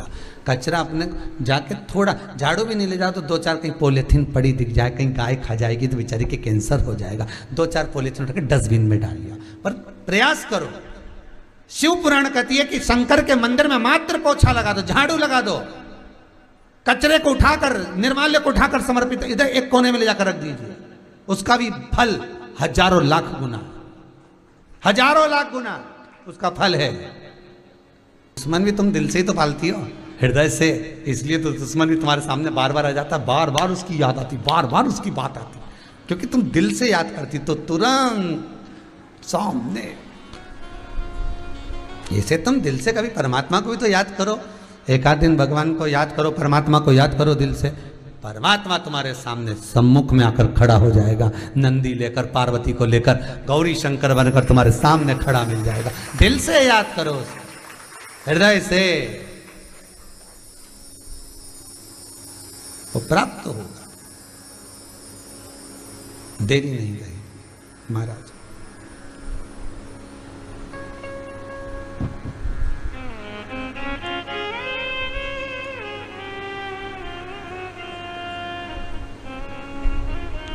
सुमति ने विचार करा, एक दो संतान क्या, 1000 2000 क्या, 60,000।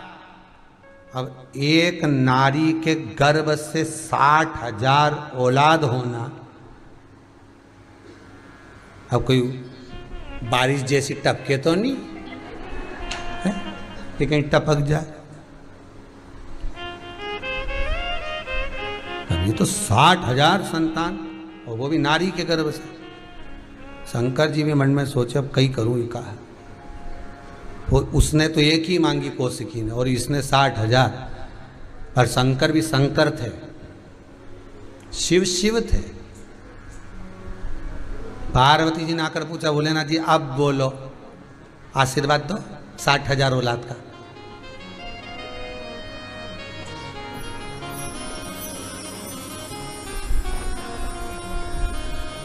तो आशीर्वाद दो।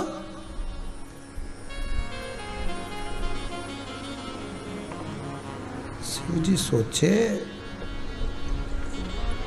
करूं क्या।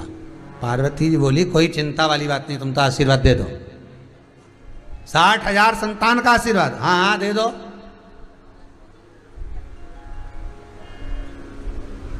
तुमने भगवान कृष्ण के यहाँ भी तो आशीर्वाद दिया था। तो भगवान बोले उनके यहाँ तो, शंकर जी बोले मैंने आशीर्वाद भगवान कृष्ण को दिया था कि तुम्हारी एक एक रानी से 11 संतान होगी, 60,000 नहीं, 11। तब जाकर उनके यहाँ 1,77,186 इकट्ठे हुए।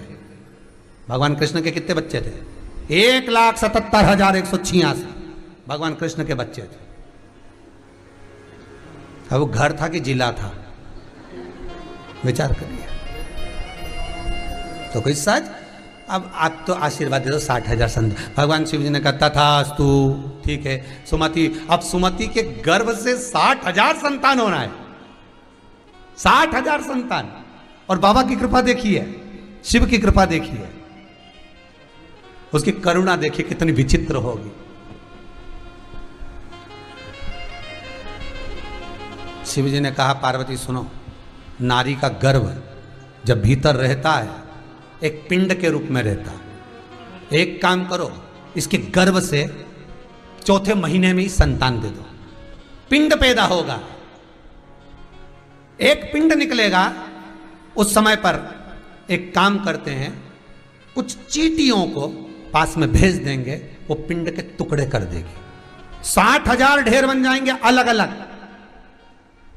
फिर भगवान कहते बाकी का काम मैं कर दूंगा, तू तो टुकड़े करवा दे बस उस पिंड के। चौथे महीने में सुमति के गर्भ से एक गोले ने, एक पिंड ने, क्योंकि वो बच्चा तो पिंड के रूप में रहता है, चौथे महीने में एक पिंड ने जन्म लिया, उसके टुकड़े टुकड़े करवा दिया मां जगत जननी ने। 60,000 टुकड़े करे गए। शंकर भगवान एक साधु का वेश रखकर चले गए। राजन सगर तुम क्यों रो रहे हो? राजा सगर बोला मेरी पत्नी को संतान एक को तो हो गई, दूसरी का गर्भ था, 4 महीने का गर्भ था, गर्भ प्रसव हो गया, बच्चे हो नहीं सकते, अब क्या करा जाए? बच्चे हो नहीं सकते, क्या करा जाए? तब उसी समय पर शंकर भगवान ने कहा चिंता मत करो। शिव कह रहे चिंता ना करिए। शंकर जी कह रहे काम करो, क्या? ये जो 60,000 ढेर बने ना, छोटे छोटे टुकड़े जो हुए हैं, इनको घी के घड़े में रख दो। घी के घड़े में? हाँ, अगर घी के घड़े में रख दिया तो संतान हो जाएगी। अब बाबा अगर दिया है, कई माताओं को बड़ी चिंता होती है कैसे होगा, बड़ी मुश्किल से तो 10 साल 8 साल 6 साल बाद तो गुरुजी कृपा हुई शंकर जी की, गर्भ ठेरा, अब सब बच्चा कैसे होगा, कैसे परवरिश, क्या होगा? दिया उसने है तो संभालेगा भी, वो संभाले, दिया उसने, हम क्यों चिंता करें? जन्म उसने दिया है तो भरण पोषण करने की जवाबदारी भी उसकी है। उसने गीता में वचन दिया है, अर्जुन के साक्षी में सुन ले रे अर्जुन, जन्म देने वाला मैं, मारने वाला मैं। कोई जन्म देने के बाद माता के स्तनों में दूध भी मैं ही देता हूँ, उदर में भोजन भी मैं ही देता हूँ, श्वास भी मैं ही देता हूँ, और मरने के बाद परिवार वाले अगर कफन नहीं देते, लकड़ी नहीं देते, अग्नि नहीं देते, तो अग्नि कफन सब मैं ही देता, कोई दूसरा नहीं देता, मैं देता।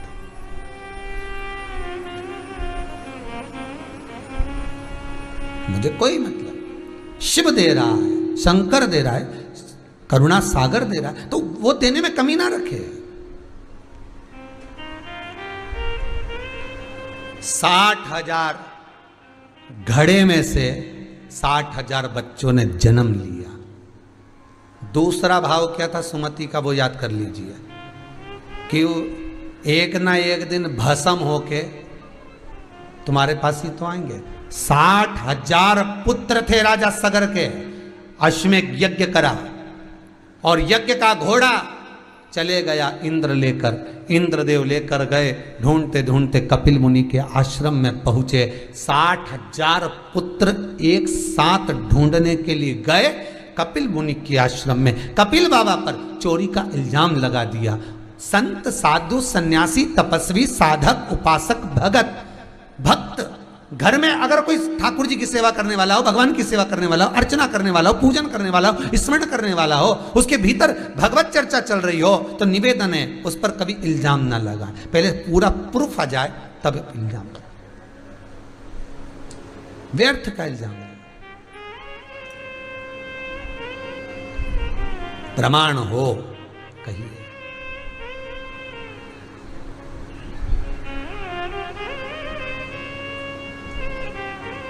प्रमाण हो तो कहिए। अब दूसरा वर मांग लिया था। कई लोगों की आदत रहती है मंदिर में बैठे बैठे विचार कर लेती हैं 2 तरह का। एक तो भगवान से वर भी मांग लेगी, भगवान ऐसी कृपा कर दो, ऐसा कर दो। दूसरे मन में कुछ और विचार आ गया तो किसी के लिए बोल भी देगी, अपने लिए बोल लेती कभी कभी, मैं तो बड़ी दुखी हो गई भगवान अब तो उठा दे। एक वो बूढ़ी अम्मा रोज लकड़ी का गट्ठा उठाने जाए, लकड़ी बीनने जाए, लकड़ी बांधे सिर पे उठाए, बड़ी दुखी थी, रोज भगवान से कहती भगवान मैं बड़ी दुखी हो गई, तो मुझे उठा ले रहे, अब मैं तो बहुत परेशान हो गई भगवान। एक दिन लक्ष्मी जी ने नारायण से कहा प्रभु रोज कहती है उठा लाओ ना इसको, रोज बोलती है प्रभु, इतना निवेदन रोज करती है, काहे को परेशान कर रहे हो, उठा ला। भगवान बोले अब तू बोल रही तो चले जाऊंगा, अब की बार बोली तो मैं चले जाऊँ। अब इसने आज फिर बोला, भगवान ने तो बड़ी थक गई प्रभु, तू तो उठा ले। भगवान सामने प्रकट हो गए, अम्मा चल मैं तुझे उठाने आया। अम्मा बोले मैं मेरी नहीं बोल रही, मैं तो लकड़ी का गट्ठा उठा, लकड़ी का गट्ठा। भगवान खाली हाथ पहुंच गए लक्ष्मी जी के। लक्ष्मी जी बोली उठा के नहीं लाए। भगवान के लकड़ी को लाके क्या करता?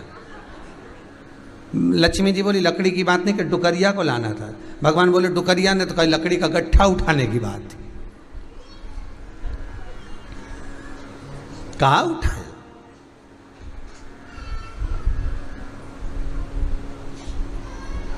शंभो शरणे पड़ी मांगू घड़ी रे घड़ी दुख काटो दया करी ने दर्शन आपो। भगवान इस दुख को तकलीफ को काटे। शिव से केवल इतना निवेदन अपने को करना है, शंकर से केवल इतना निवेदन अपने को करना है कि हम अपने लिए तो मांगे, साथ में जगत के लिए भी मांगे, सर्व जगत हित के लिए मांगे। दूसरा वर मांगा था उसने, 60,000 राख के ढेर भी हो जाएंगे एक ना एक दिन। और कब हुए? जब कपिल मुनि के आश्रम में पहुंचे। जब कपिल मुनि के आश्रम में पहुंचे महाराज, और जब कपिल मुनि के आश्रम में पहुंचे तब वो जैसे ही इल्जाम लगाया कपिल मुनि पर चोरी का कि तुमने अश्व चुराया, तुमने अश्व चुराया।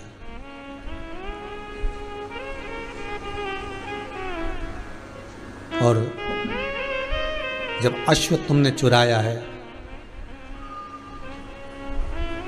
कपिल बाबा नैनों से नीर बहाते हुए कहते हैं तुम कह रहे हो कि अश्व हमने चुराया? अश्व हमने चुराया? नहीं, पर प्रमाण कुछ था नहीं कि कपिल मुनि बोलते कि यह अश्व हमने नहीं चुराया। कुछ प्रमाण हो तो बोला जाए ना।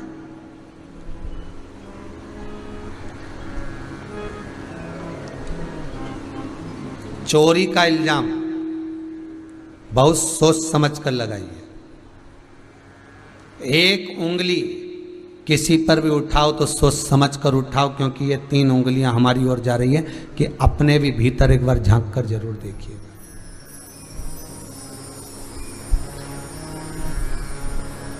कपिल बाबा पर लग गया चोरी का इल्जाम। कपिल ऋषि पर जैसे ही लगा, बस क्रोध की अग्नि में 60,000 राख के ढेर बन गए। क्यों? इसमें इनका दोष नहीं है, दोष है माता का। दोष माता का है। जिस समय वो भगवान की पूजन करने जाए, आराधना करने जाए, अर्चना करने जाए, स्मरण करने जाए, तब मेरी माताओं से निवेदन है आपकी चित्तवृत्ति में अच्छा आना चाहिए, आपकी चित्तवृत्ति में श्रेष्ठ आना चाहिए, आपकी चित्तवृत्ति में श्रेष्ठता का भाव आना चाहिए। फिर वही वाली बात आ गई, 2 मन, कौशिकी और सुमति। उत्तानपाद की 2 धर्मपत्नियां सुनीति सुरुचि, 2 मन, 2 चित्त, 2 वृत्ति। फिर वही बात 2 आ रही।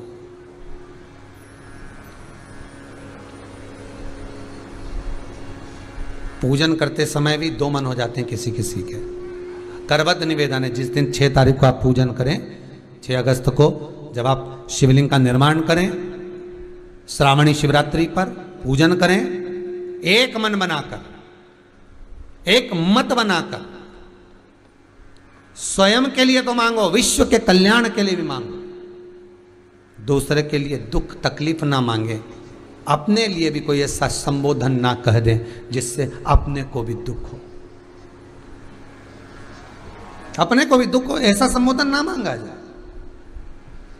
महाराज श्रेष्ठता का मांगा और कहा कपिल मुनि के आश्रम में जब 60,000 राख के ढेर हो गए, क्यों राख के ढेर केवल क्रोधवश हो गए, तब उन्हीं सगर के पुत्रों ने आगे चलकर जो कौशिकी के पुत्र उत्पन्न हुए थे जिन्होंने वंश को आगे बढ़ाया था, उनके यहाँ वंश जो आगे बढ़ता गया बढ़ता गया बढ़ता गया और बढ़ते बढ़ते उन्होंने जो आराधना करी अर्चना करी, माँ गंगा को लाने के लिए जो प्रयास करा, उन्हीं के वंश में श्री भागीरथ महाराज प्रकट हुए। और भागीरथ महाराज ने जब गंगा की स्तुति करी तब गंगा मैया भगवान शिव की जटा में आकर विराजमान होकर कल कल बहती हुई घूमती नगर में भ्रमण करती, आनंद करती, कल कल का नाद करती हुई और शब्दों का गुंजार करती हुई माँ गंगा चलकर आनंद के साथ तब पहुंची है महाराज ऋषिकेश हरिद्वार। फिर वहां से पहुंचती सीधे काशी में, काशी से सीधे पहुंच गई गंगा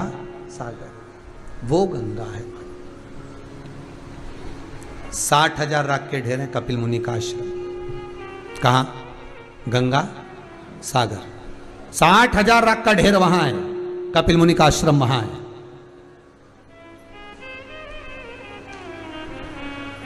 वहां ढूंढा, राख के ढेर देखे, भागीरथ जी ने हाथ जोड़कर कहा माँ कृपा करो गंगा मैया, ये जो ढेर दिख रहा है ना आपको माँ, यही मेरे काका है, यही मेरे पूर्वज हैं, इनका उद्धार कर दो माँ, इनका कल्याण कर दो माँ।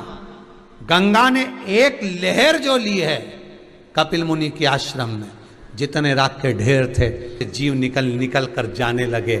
भागीरथ जी महाराज हाथ जोड़कर कहते हैं प्रभु बड़ी कृपा करी है, देवता आशीर्वाद दे रहे हैं, जितने राख के ढेर में से जीव निकल रहे हैं वो आशीर्वाद दे रहे हैं, धन्य हैं आप, आपने हमारा कल्याण कर दिया, उद्धार कर दिया, धन्य। मैं कहूंगा भगवान अगर धन दे संपदा दे तो जैसे बोंडे परिवार ने, ये छिंदवाड़ा के बोंडे परिवार ने जो कथा कराई, केवल एक का उद्धार नहीं करा, ना जाने कितनों का कल्याण कर दिया इस कथा को करवा कर।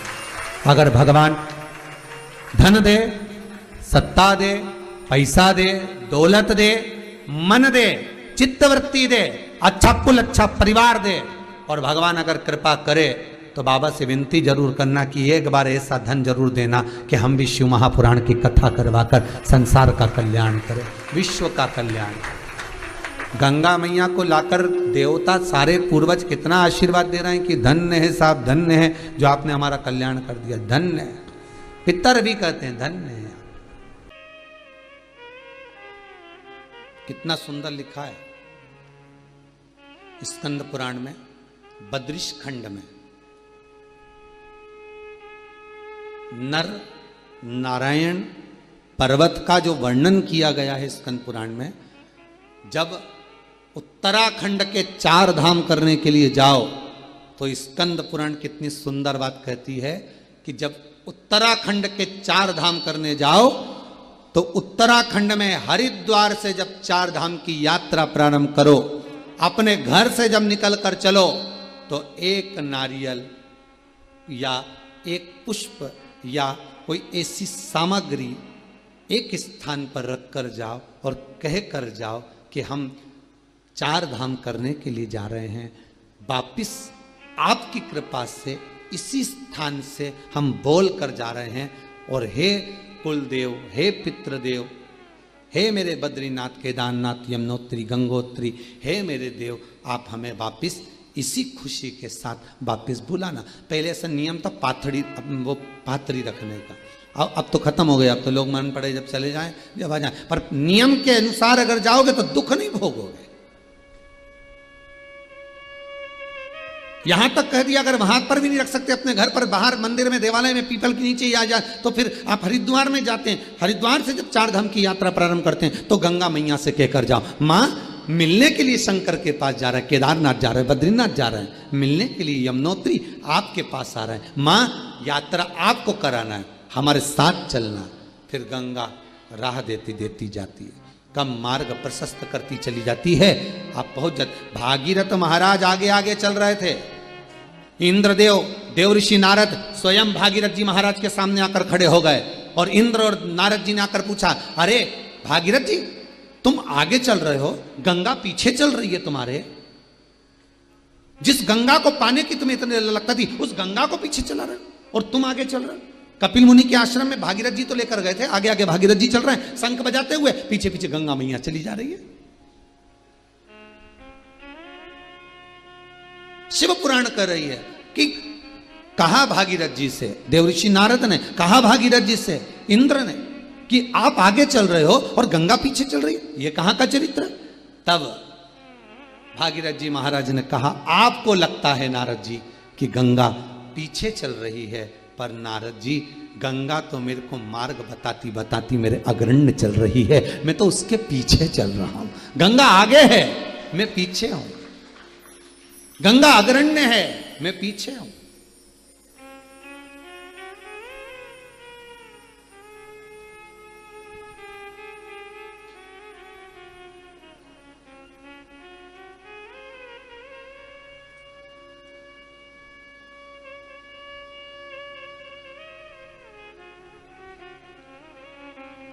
आगे आगे गंगा चले। अब लेकर आयो, भाव से लायो, दिल से लायो, मन से गंगा जल लेकर आयो, नर्मदा जल लेकर आयो, छिपरा जल लेकर आयो, सरयू जल लेकर आयो, आप मन से लेकर आयो। किसी को साथ में लेकर आते हो तो प्रवेश कैसा होता है। पहली बार आप जब महाराज, पहली बार आप जब किसी को लेकर आते हो तो परिचय देते हो कि हमारे मामा जी का लड़का है साहब, काका जी का, चाचा जी है साहब, ने बुआ जी है साहब, परिचय देते हो। अंदर आने पर जैसे ही आप प्रवेश करते हो, घर के अंदर आते हो, आप दुनिया की वस्तु अपने परिवार वालों को बता देते हो। ये देखो, ये देखिए, ये वस्त्र है, ये आभूषण है, ये रतन है, ये माणिक है, मैं बाजार से लाया हूं, मैं ये वहां से लाया हूं। दुनिया की वस्तु आपने दिखाई।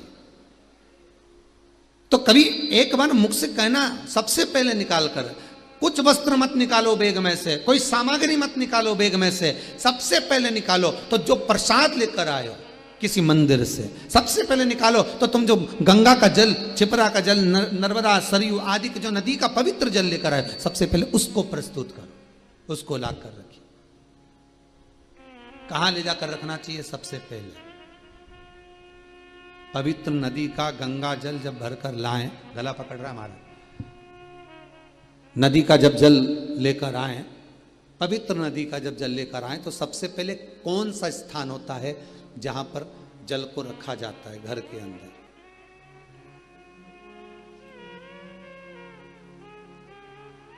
शिव महापुराण की कथा, कल्याण का गंगा अंक कहता है।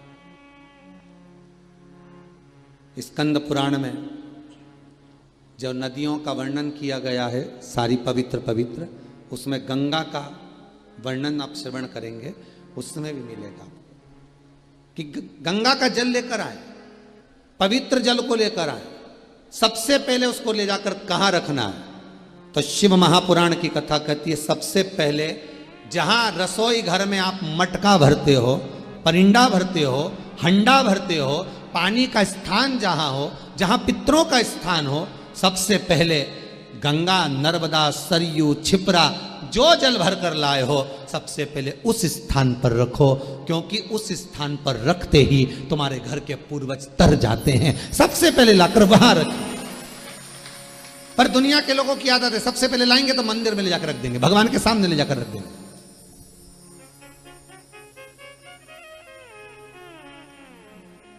अब भगवान के चरणों से तो निकली है। कहां से निकली है? भगवान के चरणों से तो निकली है, भगवान के सम्मुख से तो निकल कर आई है। और वो प्रतीक्षा करती है कि मुझे करना क्या है, मुझे काम क्या करना है।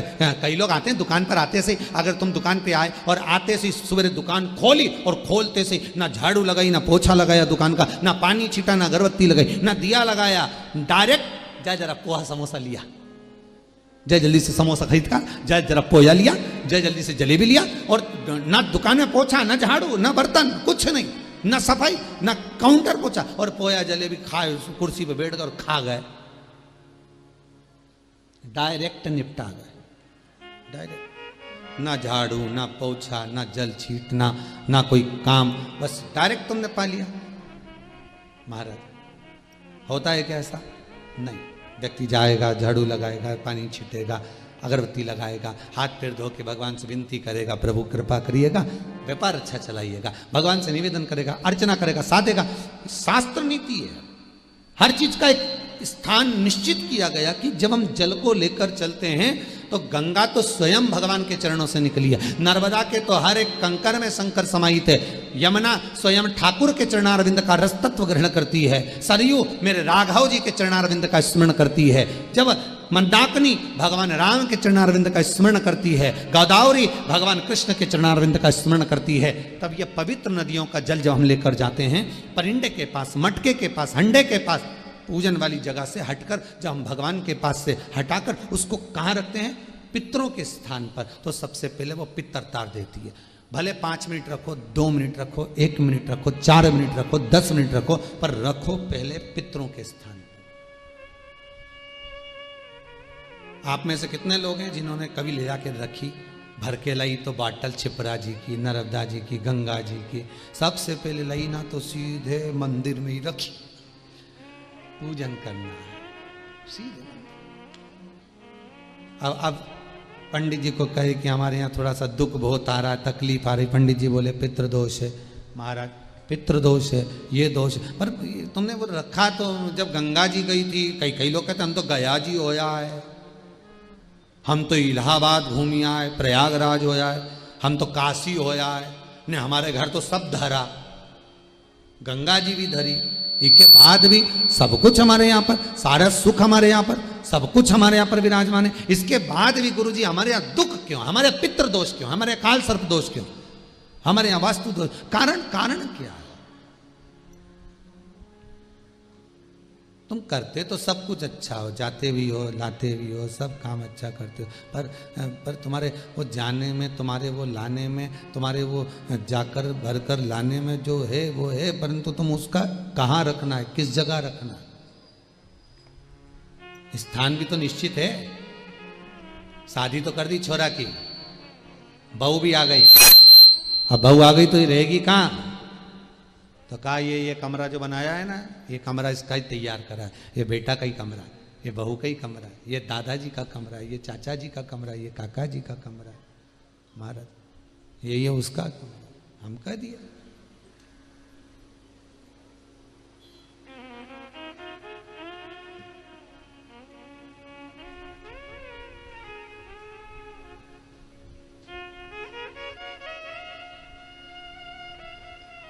बस स्थान परिंडा का पास, वहां से उठा लो, फिर भले मंदिर में ले जाकर रख दो, फिर भले पूजन वाले स्थान पर ले जाकर रख दीजिए, फिर भले भगवान के धाम में ले जाकर रख दीजिए।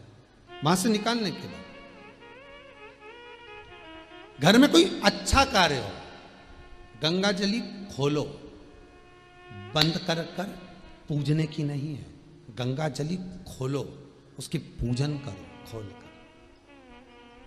गंगा का जल भी कहता है कि मुझे बाहर निकाला जाए, जिससे मैं परिवार का, घर का कल्याण कर सकूं।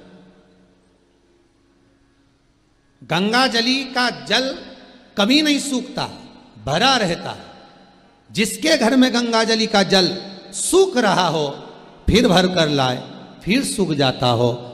हमने पूरी झाला लगाकर पैक कर कर गंगा जली रखी थी, जल सूख गया तो उसका कारण क्या होता है, उसके लिए वर्णन किया गया। शिव महापुराण की कथा कहती है, लिंग पुराण कहती है, जब झारी जी में से गंगा का जल सूखा निकल जाए, आपने झारी जी खोली, गंगा का जल निकालना चाहा, पर गंगा का जल सूख गया, आपने बजा कर देखा इसमें पानी नहीं है, इसमें जल नहीं है, उसका क्या कारण होता है? गंगा का जल क्यों सूखता है? तुलसी का क्यारा क्यों सूखता है?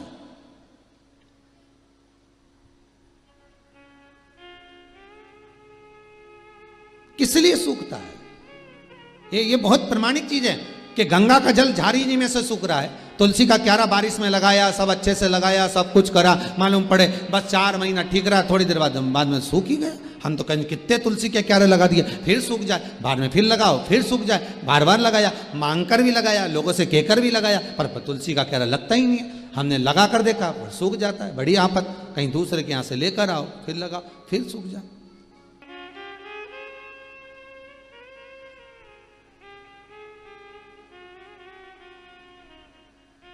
आज एक माता जी ने बहुत सुंदर प्रश्न किया था, अच्छा प्रश्न था, इसलिए थोड़ा ध्यान में है। माता जी एक बोली, कहने लगे, गुरुदेव हमने सुना है कि जिस बेलपत्री के वृक्ष में बेल का फल ना लगा हो, उस बेलपत्री की पत्ती शंकर को नहीं चढ़ाना चाहिए। हमने उन माता जी से पूछा, पहले ये बताओ कि कौन सी पुराण में लिखा है, कौन सी पुराण में किस जगह पर लिखा और कौन सा महाराज जी बोला, उनका नाम भी तो बताओ कि इनने बोला कि बेलपत्री में जब फल ना लगे तो उसका पत्ता ना चढ़ाएं जब तक उसमें फल ना लगे। नहीं, बेलपत्री का एक नियम है, बेलपत्री के वृक्ष का एक नियम है, बेलपत्री के पौधे का एक नियम है। पौधा बहुत छोटा है, बहुत छोटा, तो उसकी पत्ती ना उतारे। एक तो बहुत छोटा, ऊपर से आपने पत्ती निकाल ली तो वो तो बेकारी हो जाए ना, उसको सूख ही जाएगा। बहुत छोटे पौधे की पत्ती नहीं निकालना। बेलपत्री के पौधे का नियम है, आपके ऊपर बेलपत्री का वृक्ष का छांव पड़ने लगे, उसकी डाली आपके मस्तक से ऊंची हो जाए, उसकी छाया, उसकी पत्ती की हवा आपके मस्तक पर लगने लगे, तो उस बेलपत्री के पौधे की पत्ती उतार कर आप शिव को चढ़ा सकते हो। पर यह नहीं लिखा कि उसमें फल नहीं लगे तो चढ़ाओ मत ही, ऐसा प्रमाणिकता नहीं, ऐसी प्रमाणिकता नहीं है कि आप बेलपत्री का फल नहीं होगा महाराज तो आप ना चढ़ाएं। बेलपत्री के फल है, वृक्ष जब बड़ा होगा तो उसमें फल तो लगेगा ही।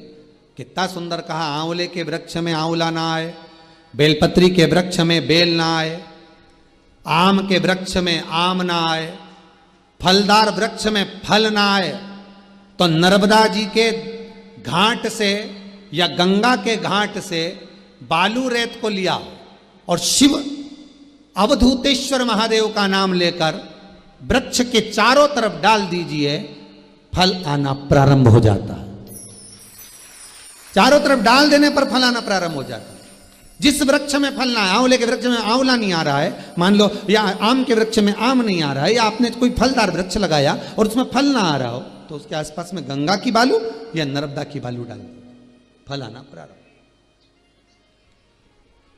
वो बालू डालेंगे और फल आना प्रारंभ हो जाएगा महाराज।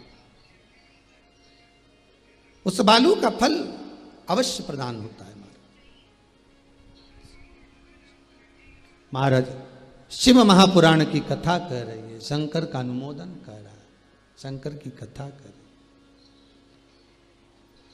जिस गंगा जली का जल सूख रहा है उसका कारण एक होता है कि परिवार में, घर में या तो किसी की नज़र लग जाती है, हाय लग जाती है, या कोई व्यक्ति किसी ना किसी रूप में उस परिवार में क्लेश या कहीं ना कहीं किसी ना किसी रूप में कोई बीमारी पकड़ने वाली है, तो गंगा की झारी अपने आप सूख जाती है।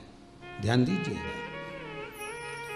संपदा कम होने वाली है, कहीं घाटा लगने वाला है, कहीं तकलीफ होने वाली है, तो गंगा की झारी का जल अपने आप सूख जाएगा। समझ जाओ, मार्गदर्शन करते हैं। हमारे घर में जितनी प्रतिमाएं रखी रहती, चाहे लड्डू गोपाल की हो, जगदम्बा की हो, शंकर जी की हो, हनुमान जी की हो, पितरों की हो, किसी भी देवता की मूर्ति, गणेश जी हो, लक्ष्मी जी हो, जिस देवता की मूर्ति आपके घर में रखी होगी, अगर कोई घात लगने वाली होगी, कोई कष्ट आने वाला होगा, तो भगवान के चेहरे की रौनक रंगत चली जाती है, भगवान का चेहरा भी उतर जाता है। सबसे पहले 4 दिन, 8 दिन, 6 दिन पहले वो भगवान का चेहरा उतर जाएगा कि ये घाट आने वाली, ये कष्ट। तो कभी कभी पूजन करते करते आपके मन में भाव आता है, आज भगवान ना जाने कैसे लग रहा है, आज भगवान को मैंने ड्रेस भी पहनाई, सब कुछ करा, श्रृंगार भी करा, पर भगवान के चेहरे पर प्रसन्नता नहीं दिख रही, भगवान के चेहरे पर रौनकता नहीं दिख रही। कारण क्या है, समझ जाओ, फिर सतर्क हो जाओ, भगवान से प्रार्थना करो, बाबा आप ही को संभालना है। गंगा मैया आपने बता दिया कि घात आने वाली, आपने बता दिया कि कष्ट आने वाला है, पर संभालेगा कौन गंगा मैया? आप स्वयं आओ, स्वयं संभालो। जिसने रास्ता बताया है उसी को पकड़ लो। गंगा की झाड़ी में से गंगा जल चले गया, उसने मार्ग बता दिया, तो उसी गंगा की झाड़ी को, उसी गंगा की झाड़ी में वापिस ढक्कन को खोलकर, तुम्हें मालूम है इसमें जल नहीं है, तो अपने शुद्ध जल को लाकर, जो जल आपके पास में हो, भले हापसी का हो, हेडपंप का हो, कुएं का हो, बावड़ी का हो, जो जल शुद्ध है उस जल को लाकर उस गंगा जी में भर दीजिए और भरकर निवेदन कर दो, माँ अब आपको संभाल लेना है। वापिस ढक्कन लगा दीजिए, वो गंगा अपने आप प्रकट होकर संभाल ले। उसको खाली नहीं रखना है, उसको खाली नहीं रखा जाता, ये आपको संभालना है।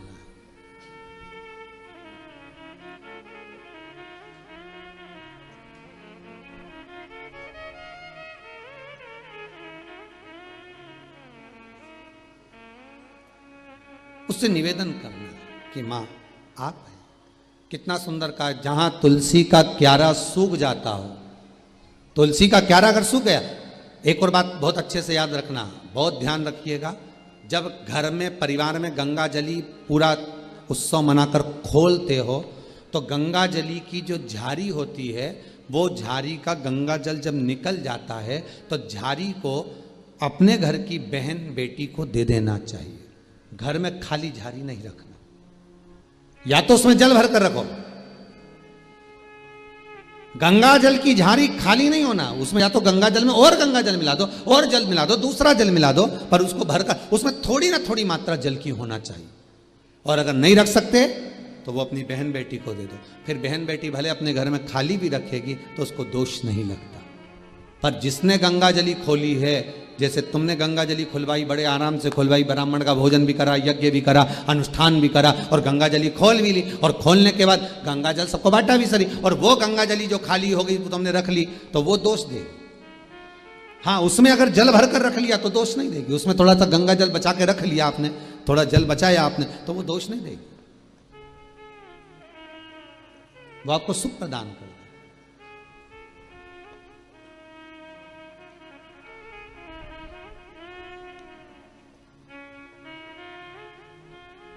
वो आनंद देगी। शास्त्र कह रहा,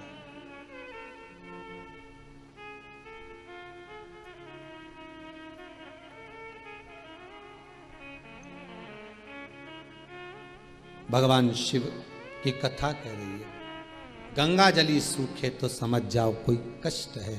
तुलसी का क्यारा, तुलसी का कुंडा, तुलसी का पौधा अगर सूख रहा है, बार बार लगाने के बाद भी सूख गया, पनपता ही नहीं है, कई बार प्रयास कर लिया, समझ लो कोई दोष, कोई दुख, कोई तकलीफ, कोई कष्ट सम्मुख आने वाला, उसको सतर्क रहे। कोई बीमारी, कोई रोग गिरने वाला, उससे सतर्क रहे, उसको समझे।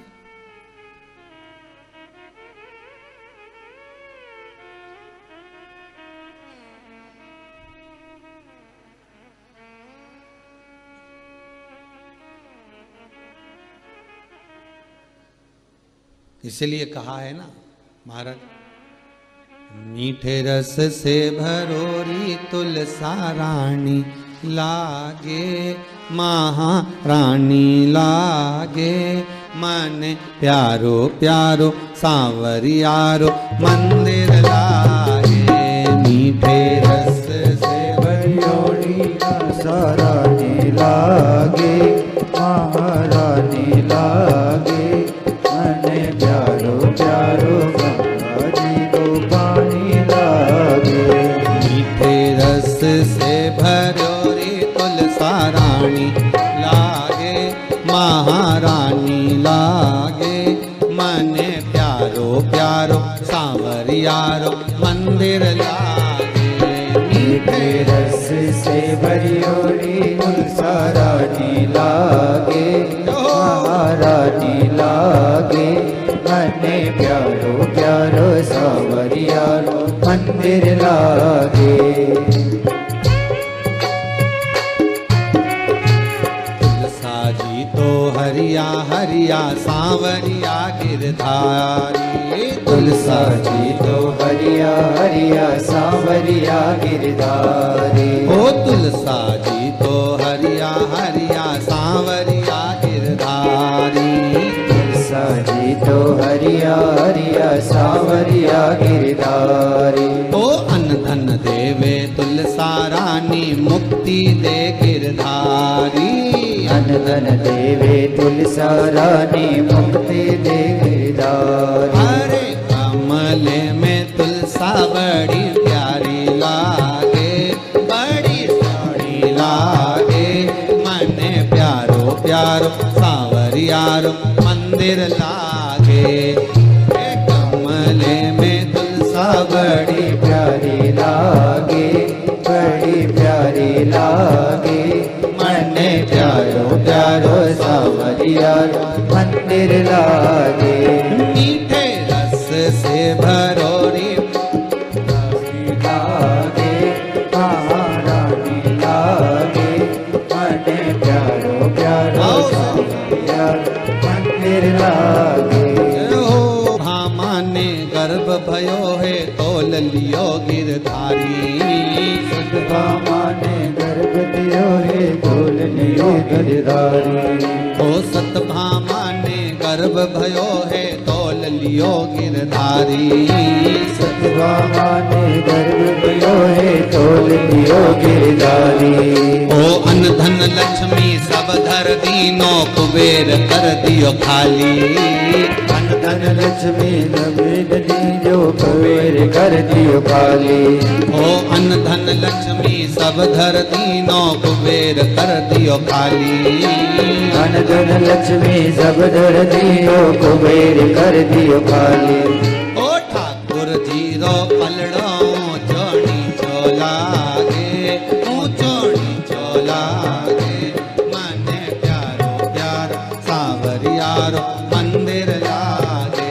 मीठे रस से भरियोड़ी तुलसा रानी लागे, महारानी लागे। मने प्यारो प्यारो सांवरियारो मंदिर लागे। मीठे रस से भरोरी तुलसा रानी लागे, महारानी लागे। मने प्यारो प्यार सांवरियारो मंदिर लागे। मीठे रस से भरियोड़ी तुलसा रानी लागे, महारानी लागे। मने प्यारो प्यारो सांवरिया मंदिर लागे। मने प्यारो प्यारो सांवरियारो मंदिर लागे। मने प्यारो प्यारो सांवरियारो मंदिर लागे। मने प्यारो प्यारो सांवरियारो मंदिर लागे। मने प्यारो प्यारो सांवरियारो मंदिर लागे। बोल तुलसा महारानी की। तुलसा का अगर पौधा सूख रहा है तो वो भी मार्ग दे रहा है। शिव पुराण कर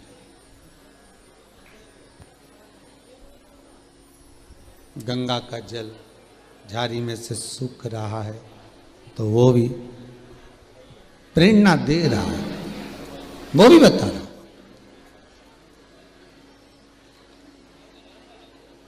मंदिर की मूर्ति का चेहरा उतरा हुआ है तो वो भी प्रेरणा दे रहा है कि कोई ना कोई बात जरूर है, वो बता रहा है।